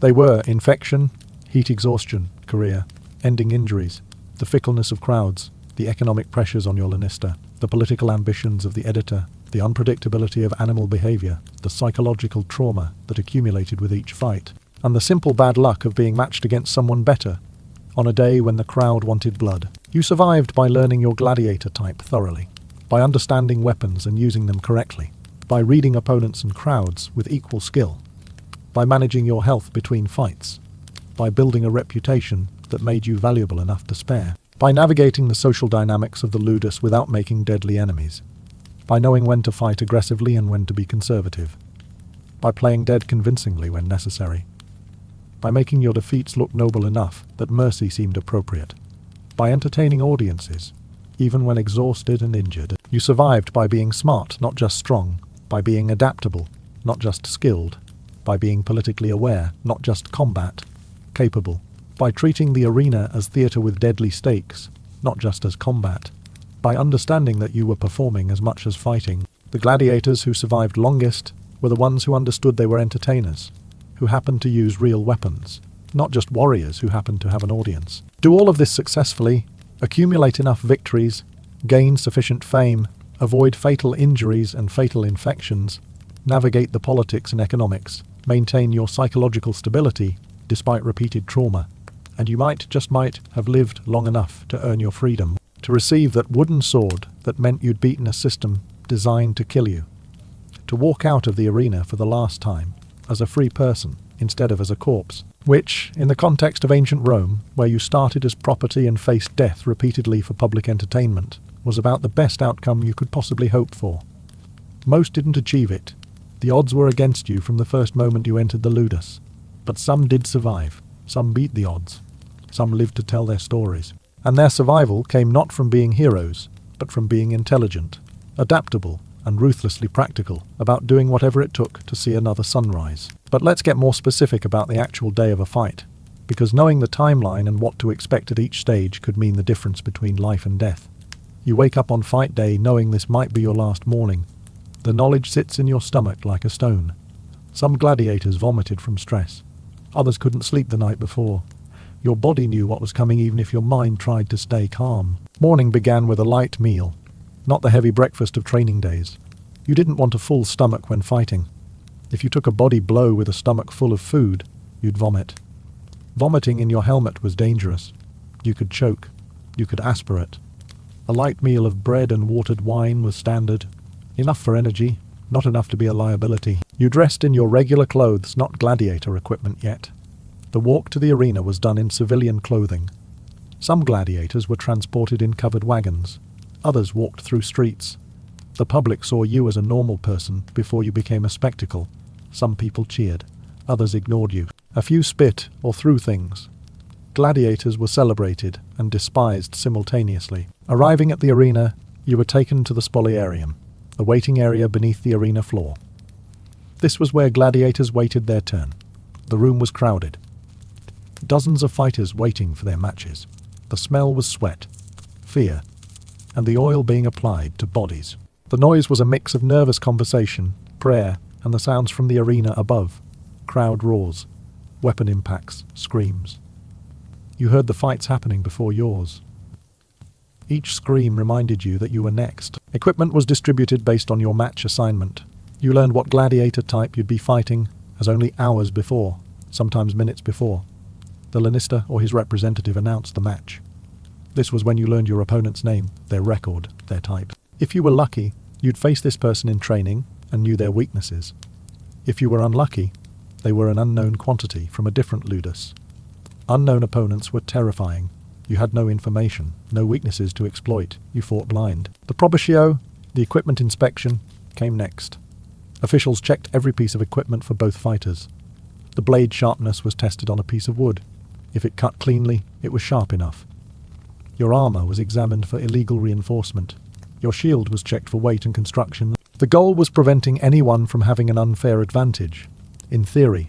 In practice, bribes sometimes got equipment slightly modified, in one fighter's favor.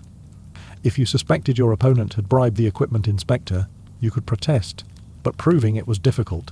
And making accusations without proof angered officials who might make your next fight harder out of spite. Waiting your turn was psychological torture. You sat in the spoliarium, listening to the arena above. You heard crowd reactions. Cheering meant a good fight. Booing meant a boring one. Roaring approval meant someone just died spectacularly.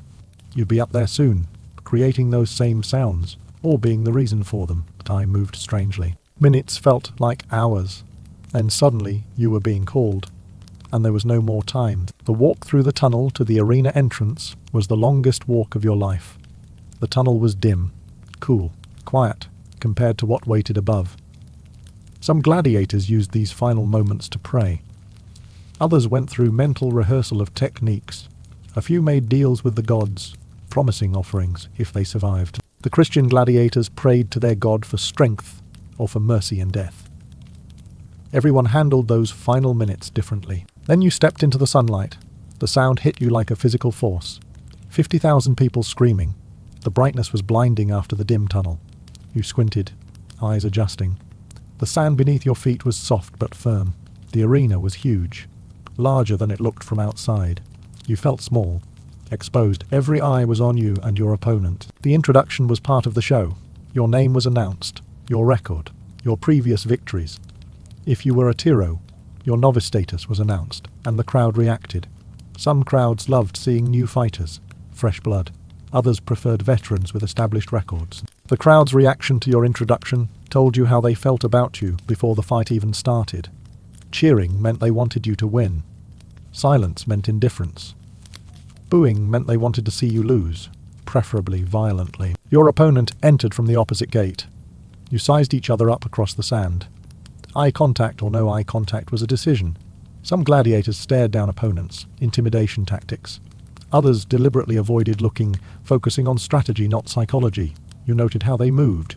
Were they favoring a leg? Old injury? Were they breathing heavily? Nervous or poor conditioning? Any weakness you could identify in these first moments was potentially exploitable. The salute to the editor followed. You raised your weapon, acknowledged the sponsor. The exact words varied. Some gladiators used the famous, "We who are about to die salute you" formula. Others simply raised weapons and shouted a general greeting. The editor acknowledged you with a gesture. Then the referee stepped in, a long staff in hand, and gave the signal to begin. First move was critical. Aggressive fighters charged immediately, trying to establish dominance. Conservative fighters circled, assessing. Your strategy depended on your type and your opponent. If you were heavily armored facing a light fighter, aggressive charges made sense. Close the distance. Use your strength. If you were lightly armored facing heavy armor, circling and evasion made more sense. Make them chase you, tire them out. The actual combat was faster and more exhausting than anything in training. Training weapons were lighter. Training didn't have 50,000 people screaming. The adrenaline was overwhelming. Your heart pounded. Your breathing was ragged within the first minute. Controlling your breathing was critical. Panic breathing exhausted you faster. Deliberate, controlled breaths maintained stamina. Pain from hits was strange. Adrenaline dulled it initially. You'd take a cut and barely feel it. Only later, if you survived, would the pain hit fully. During combat, injury was just information. That arm's hurt, favor the other one. That leg's bleeding, adjust your stance. You didn't have time to process pain emotionally. That came later. The crowd influenced every moment. When you landed a good strike, they roared. That sound was addictive. It made you want to show off, which was dangerous. Showing off meant unnecessary risks. But the crowd demanded it. Fighting efficiently but boringly could get you both killed. The crowd might demand the editor execute both fighters for wasting their time. It happened rarely, but the threat existed. Reading your opponent's fatigue was essential. When their attack slowed, you pressed advantage. When their defense dropped, you struck. But you also managed your own fatigue. Admitting you were tired meant showing weakness, but ignoring exhaustion meant making mistakes. You had to balance pushing yourself against conserving energy for a finishing move. The end came in several ways: clean kill, immediate death, wounding serious enough that your opponent couldn't continue, or one fighter appealing for mercy. If you were winning and your opponent appealed, you stopped. The referee intervened. The decision went to the editor and crowd. You stood there, weapon ready, while thousands of people decided if the person at your feet lived or died. If the decision was death, you delivered it. Quick and clean if you had any mercy. Slow and theatrical if you were trying to please a bloodthirsty crowd or hated your opponent. If you were losing and needed to appeal, dropping your weapon and raising your finger was humiliating but necessary. You admitted defeat publicly. Your life was now in someone else's hands. The wait for the decision felt eternal. The crowd noise told you their preference, but the editor had final say. If spared, relief was overwhelming. If sentenced to death, you had moments to prepare yourself. Some gladiators accepted it calmly. Others begged, which the crowd hated. Begging rarely changed the decision and destroyed your dignity. Surviving the fight meant walking out alive, but the experience wasn't over. Your body was flooded with adrenaline and stress hormones. Your hands shook. Some gladiators collapsed once the adrenaline faded. Others vomited. The physical and emotional crash after combat was intense. Medics checked you for injuries you might not have felt during the fight. Adrenaline masked a lot. Only in the aftermath did you realize how hurt you were. The post-fight medical examination was thorough. Every cut was cleaned and assessed. Deep wounds were stitched. Broken bones were identified and set. The physicians worked quickly. They'd seen hundreds of gladiators. They knew what was serious and what wasn't. Your cooperation made their job easier. Gladiators who fought the physicians, still amped up from combat, just made treatment harder and more painful for themselves. Payment came later, if you were a free volunteer or had a profit sharing arrangement. A portion of the gate receipts went to successful gladiators. The amount varied based on your performance and the size of the crowd. A great fight before a huge crowd meant good money. A mediocre fight before a small audience meant little. You didn't get paid for losing, even if you were spared. Survival was your payment. The evening after a fight was strange. You were alive when you might not have been. Some gladiators celebrated, drinking and enjoying the high of survival. Others sat quietly, processing what they'd done. Killing another human being, even in sanctioned combat, affected people differently. Some became numb to it over time. Others never adjusted. Each kill added psychological weight. Fellow gladiators' reactions depended on who died. If a popular fighter was killed, the ludus grieved. If an unpopular one died, relief was more common. Gladiators were a community, but also competitors. Complex emotions surrounded every death. You might mourn someone's death while simultaneously being glad it wasn't you. That guilt was common. Sleep after a fight was difficult. Adrenaline took hours to fully fade. Injuries hurt more once you were lying down trying to rest. Nightmares were common. You replayed the fight, sometimes differently, sometimes worse. Some gladiators dreamed of being the one who died. Others dreamed of future fights. Deep, restful sleep was rare in the nights immediately following combat. The days after a fight were recovery. If you had significant injuries, you weren't training fully for weeks. Minor injuries meant modified training. You worked around the injury, maintaining fitness while healing. The ludus couldn't afford to let you become completely inactive. Muscle loss happened quickly. But pushing injured bodies too hard risked permanent damage. The balance was difficult. Scar tissue affected movement. A deep cut that healed might leave scar tissue that was less flexible than normal tissue. This could impact your range of motion. Gladiators with many fights had bodies covered in scar tissue. Each scar slightly reduced flexibility. Over time, this accumulated into significant movement restrictions. Older gladiators weren't just slower from age. They were restricted by scar tissue. Psychological recovery was ignored in any formal sense. You were expected to be ready for the next fight when called. Processing trauma wasn't something Romans understood or accommodated. You dealt with psychological impacts alone, or with informal support from other gladiators who understood. This lack of support meant many gladiators never properly processed their trauma. It accumulated until it broke them. Let's talk more about the specific personalities you'd encounter in the ludus. Your lanista was a business owner first. Some were former gladiators who'd earned freedom and bought a ludus. Others were investors who'd never fought. The former gladiator lanistae understood the life and sometimes showed more compassion. The investor lanistae saw you purely as return on investment. Neither type was your friend, but the former gladiator type was usually more bearable to work under. The doctors, the trainers, were mostly retired gladiators. They'd survived years in the arena and transitioned to teaching. Their knowledge was invaluable. They taught techniques that worked in actual combat, not theoretical forms. They'd used these techniques to survive. Their teaching came from experience and scars. Respecting your doctors was wise. They could make your training easier or harder based on how you treated them. The medicus, the ludus physician, saw you at your most vulnerable, wounded, afraid, in pain. A good medicus was worth his weight in gold. He could save your life after a fight or fix an injury that would otherwise end your career. Staying on good terms with the medicus was critical. Gladiators who angered the physician found their treatment was technically correct, but less gentle than it could be. Fellow gladiators ranged from allies to enemies. Some became genuine friends despite the knowledge you might fight each other. Shared hardship created bonds. Others were competitors who saw every other gladiator as a threat to their own success. The smart approach was building alliances. Having allies meant people who'd help you train, warn you about dangers, support you politically within the ludus hierarchy. The guards at the ludus were usually former soldiers or professional security. They weren't supposed to interact much with gladiators, but relationships formed. Some guards were sympathetic to gladiators' plight. Others enjoyed having power over dangerous men who were nonetheless imprisoned. Bribing guards for small privileges was common. Extra food, better cell placement, information about upcoming matches. Guards who accepted bribes were your secret allies.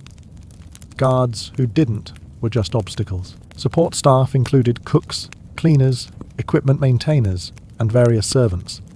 These people were often overlooked, but could be useful. The cook who liked you might give slightly larger portions. The equipment maintainer who respected you might make sure your weapons were perfectly balanced. Building good relationships with support staff cost you nothing and paid dividends. Visitors to the ludus included scouts for other lanistae, gamblers looking for betting information, wealthy Romans wanting to meet gladiators, and occasionally prostitutes hired for gladiators' entertainment. Visitors were opportunities. A scout might recommend you for a better ludus. A gambler might offer you money for inside information. A wealthy visitor might become a patron who provided gifts or bribed officials on your behalf. Prostitutes were just business transactions, though some gladiators formed attachments that complicated their emotional lives. Rival gladiators from other ludus schools were competitors. Interludus matches were common. The rivalry between schools was real. Your ludus's reputation affected your treatment and opportunities. If your ludus produced winners consistently, you got better bookings and higher payment. If your ludus developed a reputation for producing losers, You fought for smaller purses and less prestigious events. Now let's talk about the specific special events beyond Standard 1-on-1 combat. The Munera gladiatorial games varied enormously. A basic Munius might have a dozen fights over a few hours. An imperial Munius celebrating a military victory might last days with hundreds of fighters, elaborate hunts, and special exhibitions. The Pompa opening procession was pure theatre. All gladiators paraded through the arena before fighting. You wore your best equipment, polished and impressive. Musicians played, banners flew. The editor and important officials were acknowledged. The procession built anticipation. The crowd saw all the fighters who'd performed that day. This was your chance to make an impression before fighting. How you carried yourself affected crowd opinion. Execution events darkened during midday. These were condemned criminals killed in various ways. Gladiators sometimes participated, fighting the condemned. These weren't real fights. The criminals weren't trained fighters. It was public execution dressed as combat. Most gladiators hated these events. There was no honor in killing helpless people, but refusing meant punishment. You did what you were told. Mock naval battles, Naumachia, we discussed earlier, but the scale varied wildly. Small Naumachia might be fought in flooded arenas with rowboats. Full-scale Naumachia used artificial lakes with actual naval vessels. The largest, sponsored by emperors, involved thousands of participants and real warships.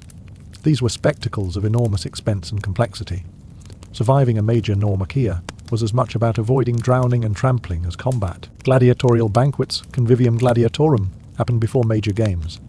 Gladiators ate publicly while spectators watched and interacted. You are trying to enjoy a meal while strangers ask you questions about your fighting style, previous victories, whether you think you'll die tomorrow. It was surreal and uncomfortable, but it was part of the show. Your behavior at the banquet affected public opinion and betting odds. Nighttime events, Munera Nocturna, were rare and dramatic. The arena was lit with torches and oil lamps. The flickering light created shadow and chaos.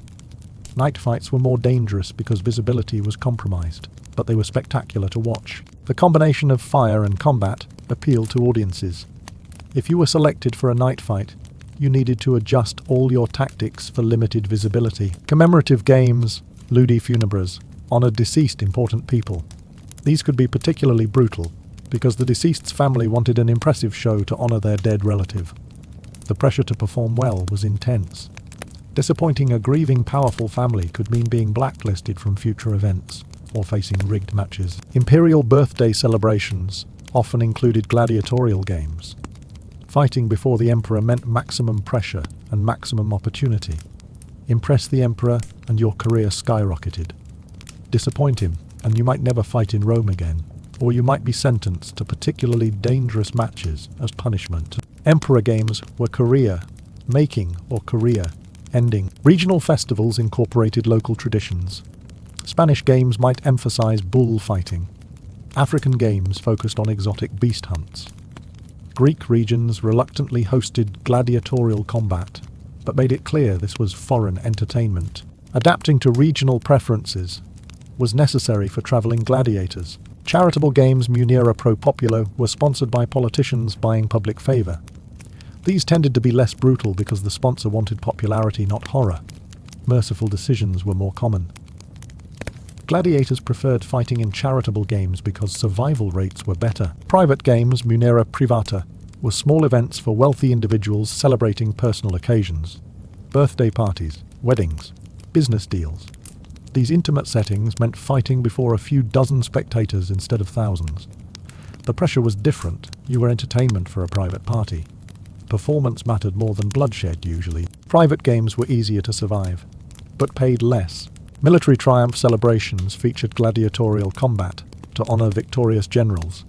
These games emphasized Roman military superiority.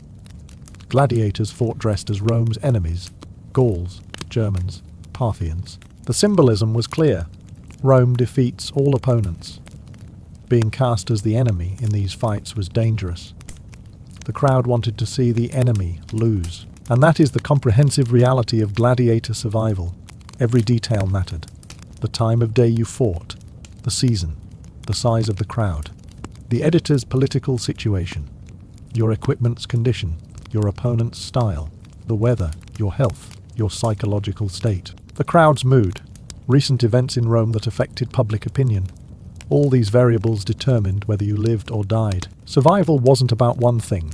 It was about managing hundreds of variables, simultaneously while exhausted, injured, scared, and performing for thousands of people who mostly wanted to see blood. The gladiators who survived understood this. They didn't just train their bodies, they trained their minds. They studied human psychology. They learned politics. They understood economics. They became students of the complete system, not just martial techniques. Could you have survived as a gladiator? Maybe.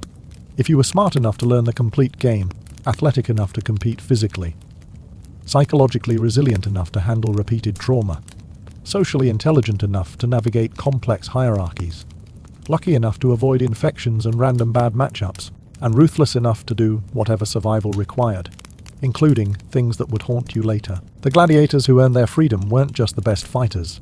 They were the best system navigators. They understood that the arena was political theatre with deadly stakes. They performed when performance was needed. They fought conservatively when that was smarter. They built alliances. They made themselves valuable. They survived long enough for luck to eventually work in their favor, which, given that the system was designed to eventually kill most participants, was the best possible outcome. Not a good outcome, not a happy ending, just survival. The ability to walk away alive from something that killed most people who entered it. In the brutal calculus of ancient Rome, that counted as success. Let's talk about the specific injuries you'd face and how to survive them, because understanding what different wounds meant determined your survival strategy in the moment. A cut to your bicep looked terrible, bled dramatically, but rarely killed you immediately. The audience loved the blood. You could keep fighting. Apply pressure when possible. Get it stitched after. This was survivable. A cut to your forearm was more serious if it severed tendons. You'd lose grip strength in that hand. Your weapon became harder to hold. If it was your weapon hand, you needed to switch hands immediately or find a way to secure the weapon to your palm. Some gladiators trained ambidextrously for this exact situation. If you couldn't fight effectively with both hands, a weapon, hand injury was potentially fight-ending. Leg wounds affected mobility immediately. A deep cut to your thigh meant every step was agony. Blood loss from thigh wounds could be significant. The femoral artery ran through there. If that was cut, you had minutes before bleeding out. Pressure wouldn't help much. You needed to end the fight immediately or appeal for mercy. A thigh arterial cut was a death sentence, without instant medical intervention. Calf wounds were painful but more survivable. You could still stand. Movement was compromised, but not impossible. The tactical shift was from mobile to stationary fighting. Plant your feet, use your shield more, reduce footwork. A good gladiator adapted their fighting style to injuries sustained mid-combat. Chest wounds were always serious. Depending on depth and location, they could puncture lungs, damage the heart, or just be painful. A punctured lung meant you couldn't breathe properly. You'd hear a sucking sound with each breath. Bubbles might form in the blood coming from the wound.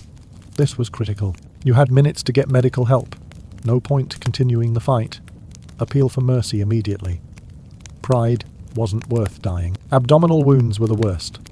Penetration into the abdomen meant potential damage to intestines, liver, stomach.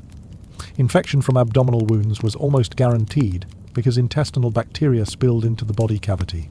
Even if you survived the fight, infection would likely kill you days later. Abdominal wounds were fought through only if death was the alternative. The pain was excruciating. Your body wanted to curl around the injury. Fighting with an abdominal wound required inhuman willpower. Head wounds bled profusely, but were often superficial if you wore a helmet. Scalp cuts looked horrific. Blood everywhere, but the skull protected your brain. The audience loved head wounds for the dramatic visuals. You looked half dead, but were actually okay. This was useful. Looking severely injured when you weren't made opponents overconfident. They made mistakes. You capitalized. Facial wounds were horrible. No helmet protected your entire face. A blade across your face could blind you, break your nose, cut your lips. These weren't immediately fatal, but severely affected your ability to fight. Blood in your eyes blinded you, temporarily. A broken nose made breathing difficult. You had to adapt instantly, fight more defensively. Buy time to clear blood from your eyes. Don't let your opponent know you are compromised more than necessary. Broken bones during combat happen from impacts, shield bashes, pommel strikes, falls. A broken finger was painful but manageable. Tape it to another finger mentally and keep going. A broken hand or wrist ended your weapon effectiveness in that hand. Switch hands or figure out how to fight one-handed. A broken arm was fight, ending unless you were winning already. You couldn't effectively fight with a useless arm. Appeal for mercy or hope your opponent was merciful enough to finish it quickly. Broken ribs were excruciating. Every breath hurt. Deep breaths were impossible. This affected your stamina dramatically. You couldn't get enough oxygen. Fatigue set in faster. Broken ribs also made torso twisting painful, limiting your striking power and defensive movements. Fighting with broken ribs was pure misery. But Romans respected toughness. Fighting through obvious severe injury could sway crowd opinion in your favor. Concussions happened from head impacts, even with helmets. Your vision blurred. Balance was compromised. You felt confused. This was extremely dangerous. You couldn't think clearly. Reaction time slowed. If you realized you were concussed mid-fight, you needed to be more defensive. Don't try complex techniques. Stick to basic defensive movements until your head cleared. If it didn't clear, appeal for mercy. Fighting severely concussed got you killed. Dislocated joints happened from grappling or awkward impacts. A dislocated shoulder was agonizing and made that arm useless. Some fighters could pop their own shoulder back in, a skill worth learning. A dislocated knee or ankle meant you couldn't stand properly. This was fight, ending. You couldn't move, you were a stationary target. Appeal immediately. Crushing injuries happened from heavy impacts. A shield rim to the throat could crush your larynx. You couldn't breathe. This was an emergency. You had seconds before passing out from lack of oxygen. Some gladiators survived crushed larynxes if they got immediate medical attention, including emergency tracheotomy. But it needed to happen fast. If you took a throat crush, the fight was over. Signal immediately or die. Eye injuries were career, ending even if survivable. A blade or spear point to the eye meant permanent blindness in that eye. Depth perception was gone. Judging distances became incredibly difficult.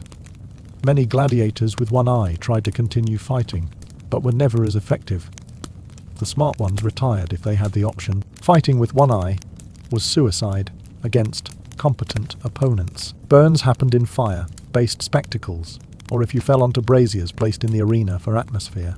Burns were excruciating and debilitating. Burned hands couldn't grip weapons.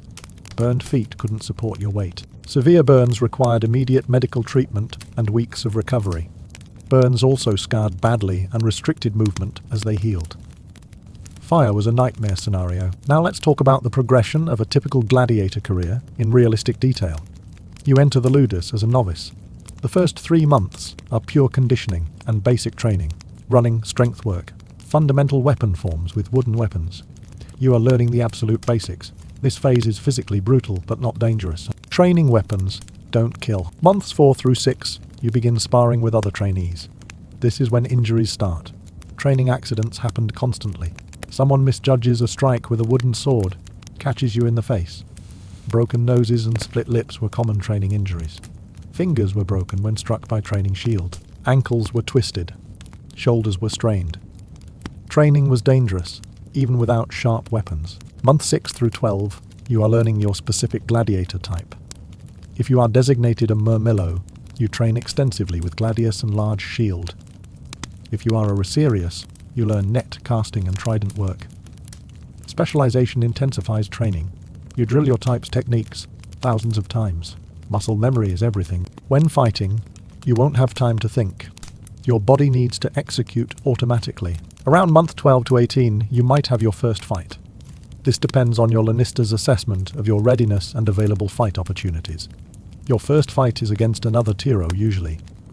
2 inexperienced fighters make for sloppy combat, but the crowd enjoys watching fresh blood literally and figuratively. Survival rates for first fights were around 80 to 85%. Not great odds, but better than later fights against experienced opponents. If you survive your first fight, you are a veteranus. Your second fight typically comes within a few months. The pattern for most gladiators becomes fighting 2 to 4 times per year. This spacing allows recovery between fights and maintains your value. Frequent fighting increases death risk. Too frequent, and you are likely to be killed eventually just by probability. By year 2 or 3, if you've survived, you have a modest record. Maybe 6 fights, 4 or 5 wins. You are mid-tier now. Better matchups, better equipment, slightly better treatment, but also facing better opponents. Your fights are more competitive. Survival requires all your skill plus some luck. This phase can last years. Most gladiators who survive long-term spend most of their careers in the mid-tier grind. Year 5 to 10, if you are still alive, you are a veteran gladiator. Teens of fights survived, noticeable scars, chronic injuries, but also substantial skill. You know the arena intimately. You understand crowds, you've seen every trick. Veteran status brought respect and better conditions, but your body was deteriorating. Younger gladiators were faster. You compensated with experience. But the physical decline was real. Year 10 plus was rare. Very few gladiators fought actively for a decade. The accumulated damage was too much. By this point, you might have 30 to 40 fights. You were famous or at least well known in gladiator circles. The rudis and retirement were possibilities, if your lanista was willing. Some gladiators at this stage transitioned to training roles, while still occasionally fighting in special events. The retirement decision was complex. Lanistae didn't want to lose valuable experienced gladiators, but damaged gladiators who kept losing were worthless.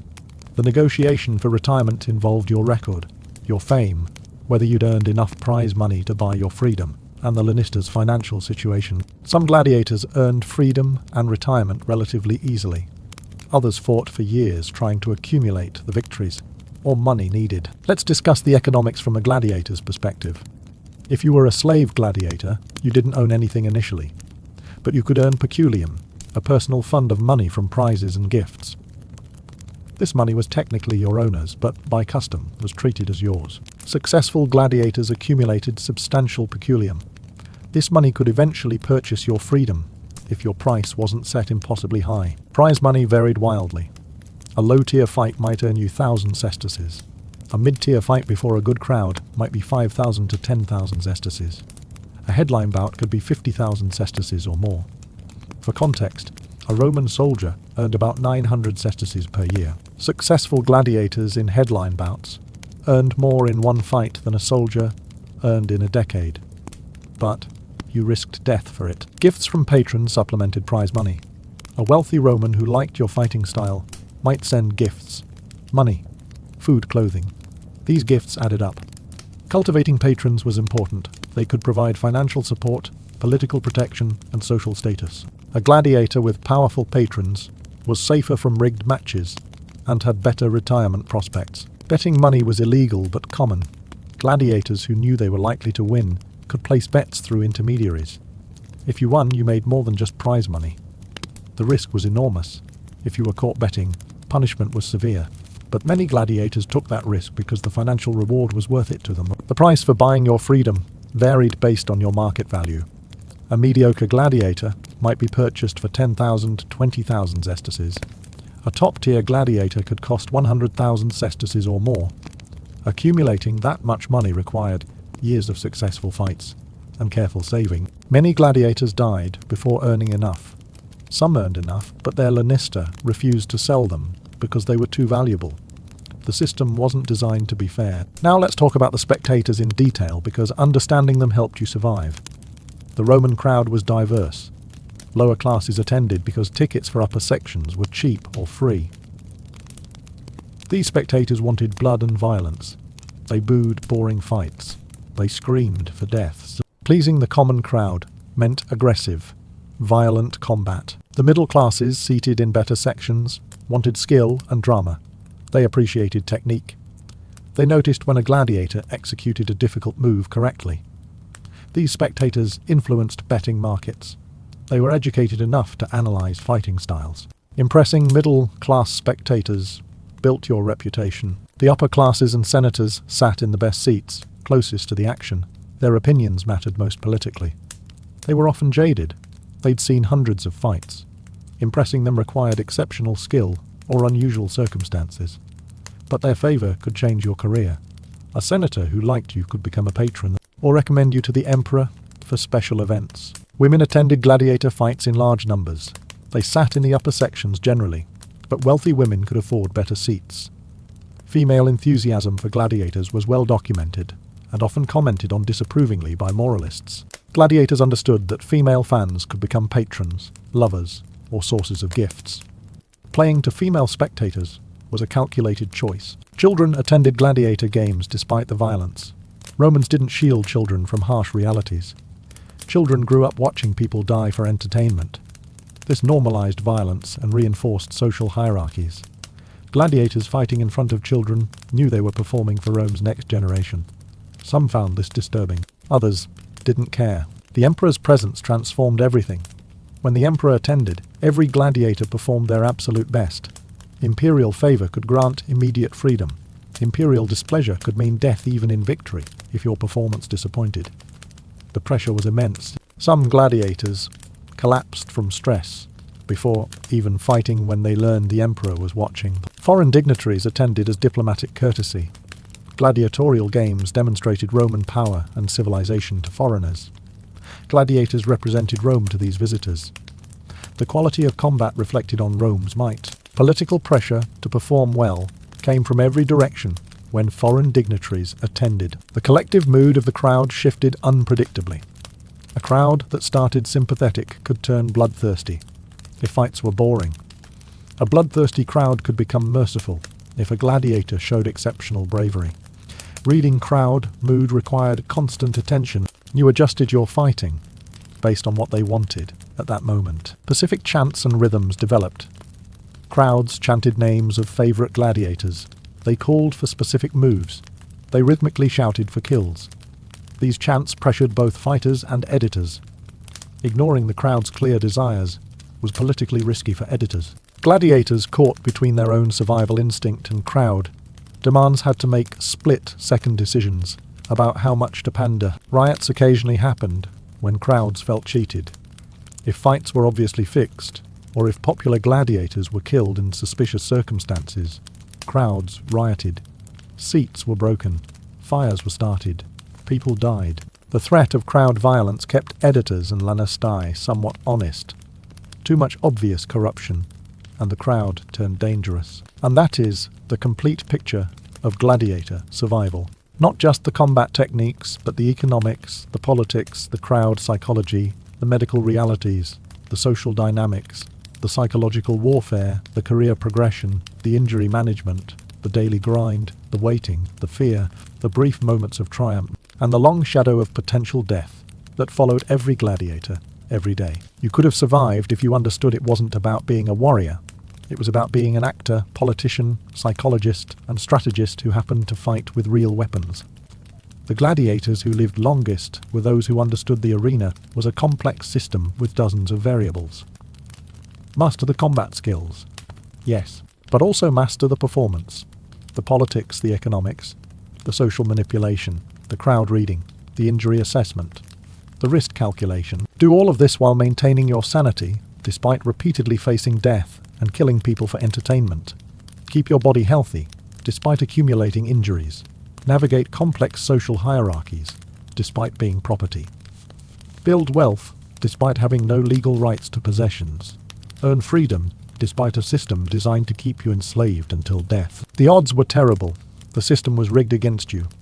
Most gladiators died in the arena or shortly after from injuries or infection. But some survived. Some earned their freedom. Some lived to tell stories about the days when they fought in the sand while thousands screamed. And they did it not through heroism or special powers, but through being smart, adaptable, politically savvy, and utterly committed to survival at any cost. That is how you could have survived a gladiator fight. Not one fight. Dozens. Enough to earn your freedom and walk away. It was possible. Unlikely, but possible. And now you know exactly what it would have taken. Whether you could have actually done it, well, that is a question you'll hopefully never have to answer for real.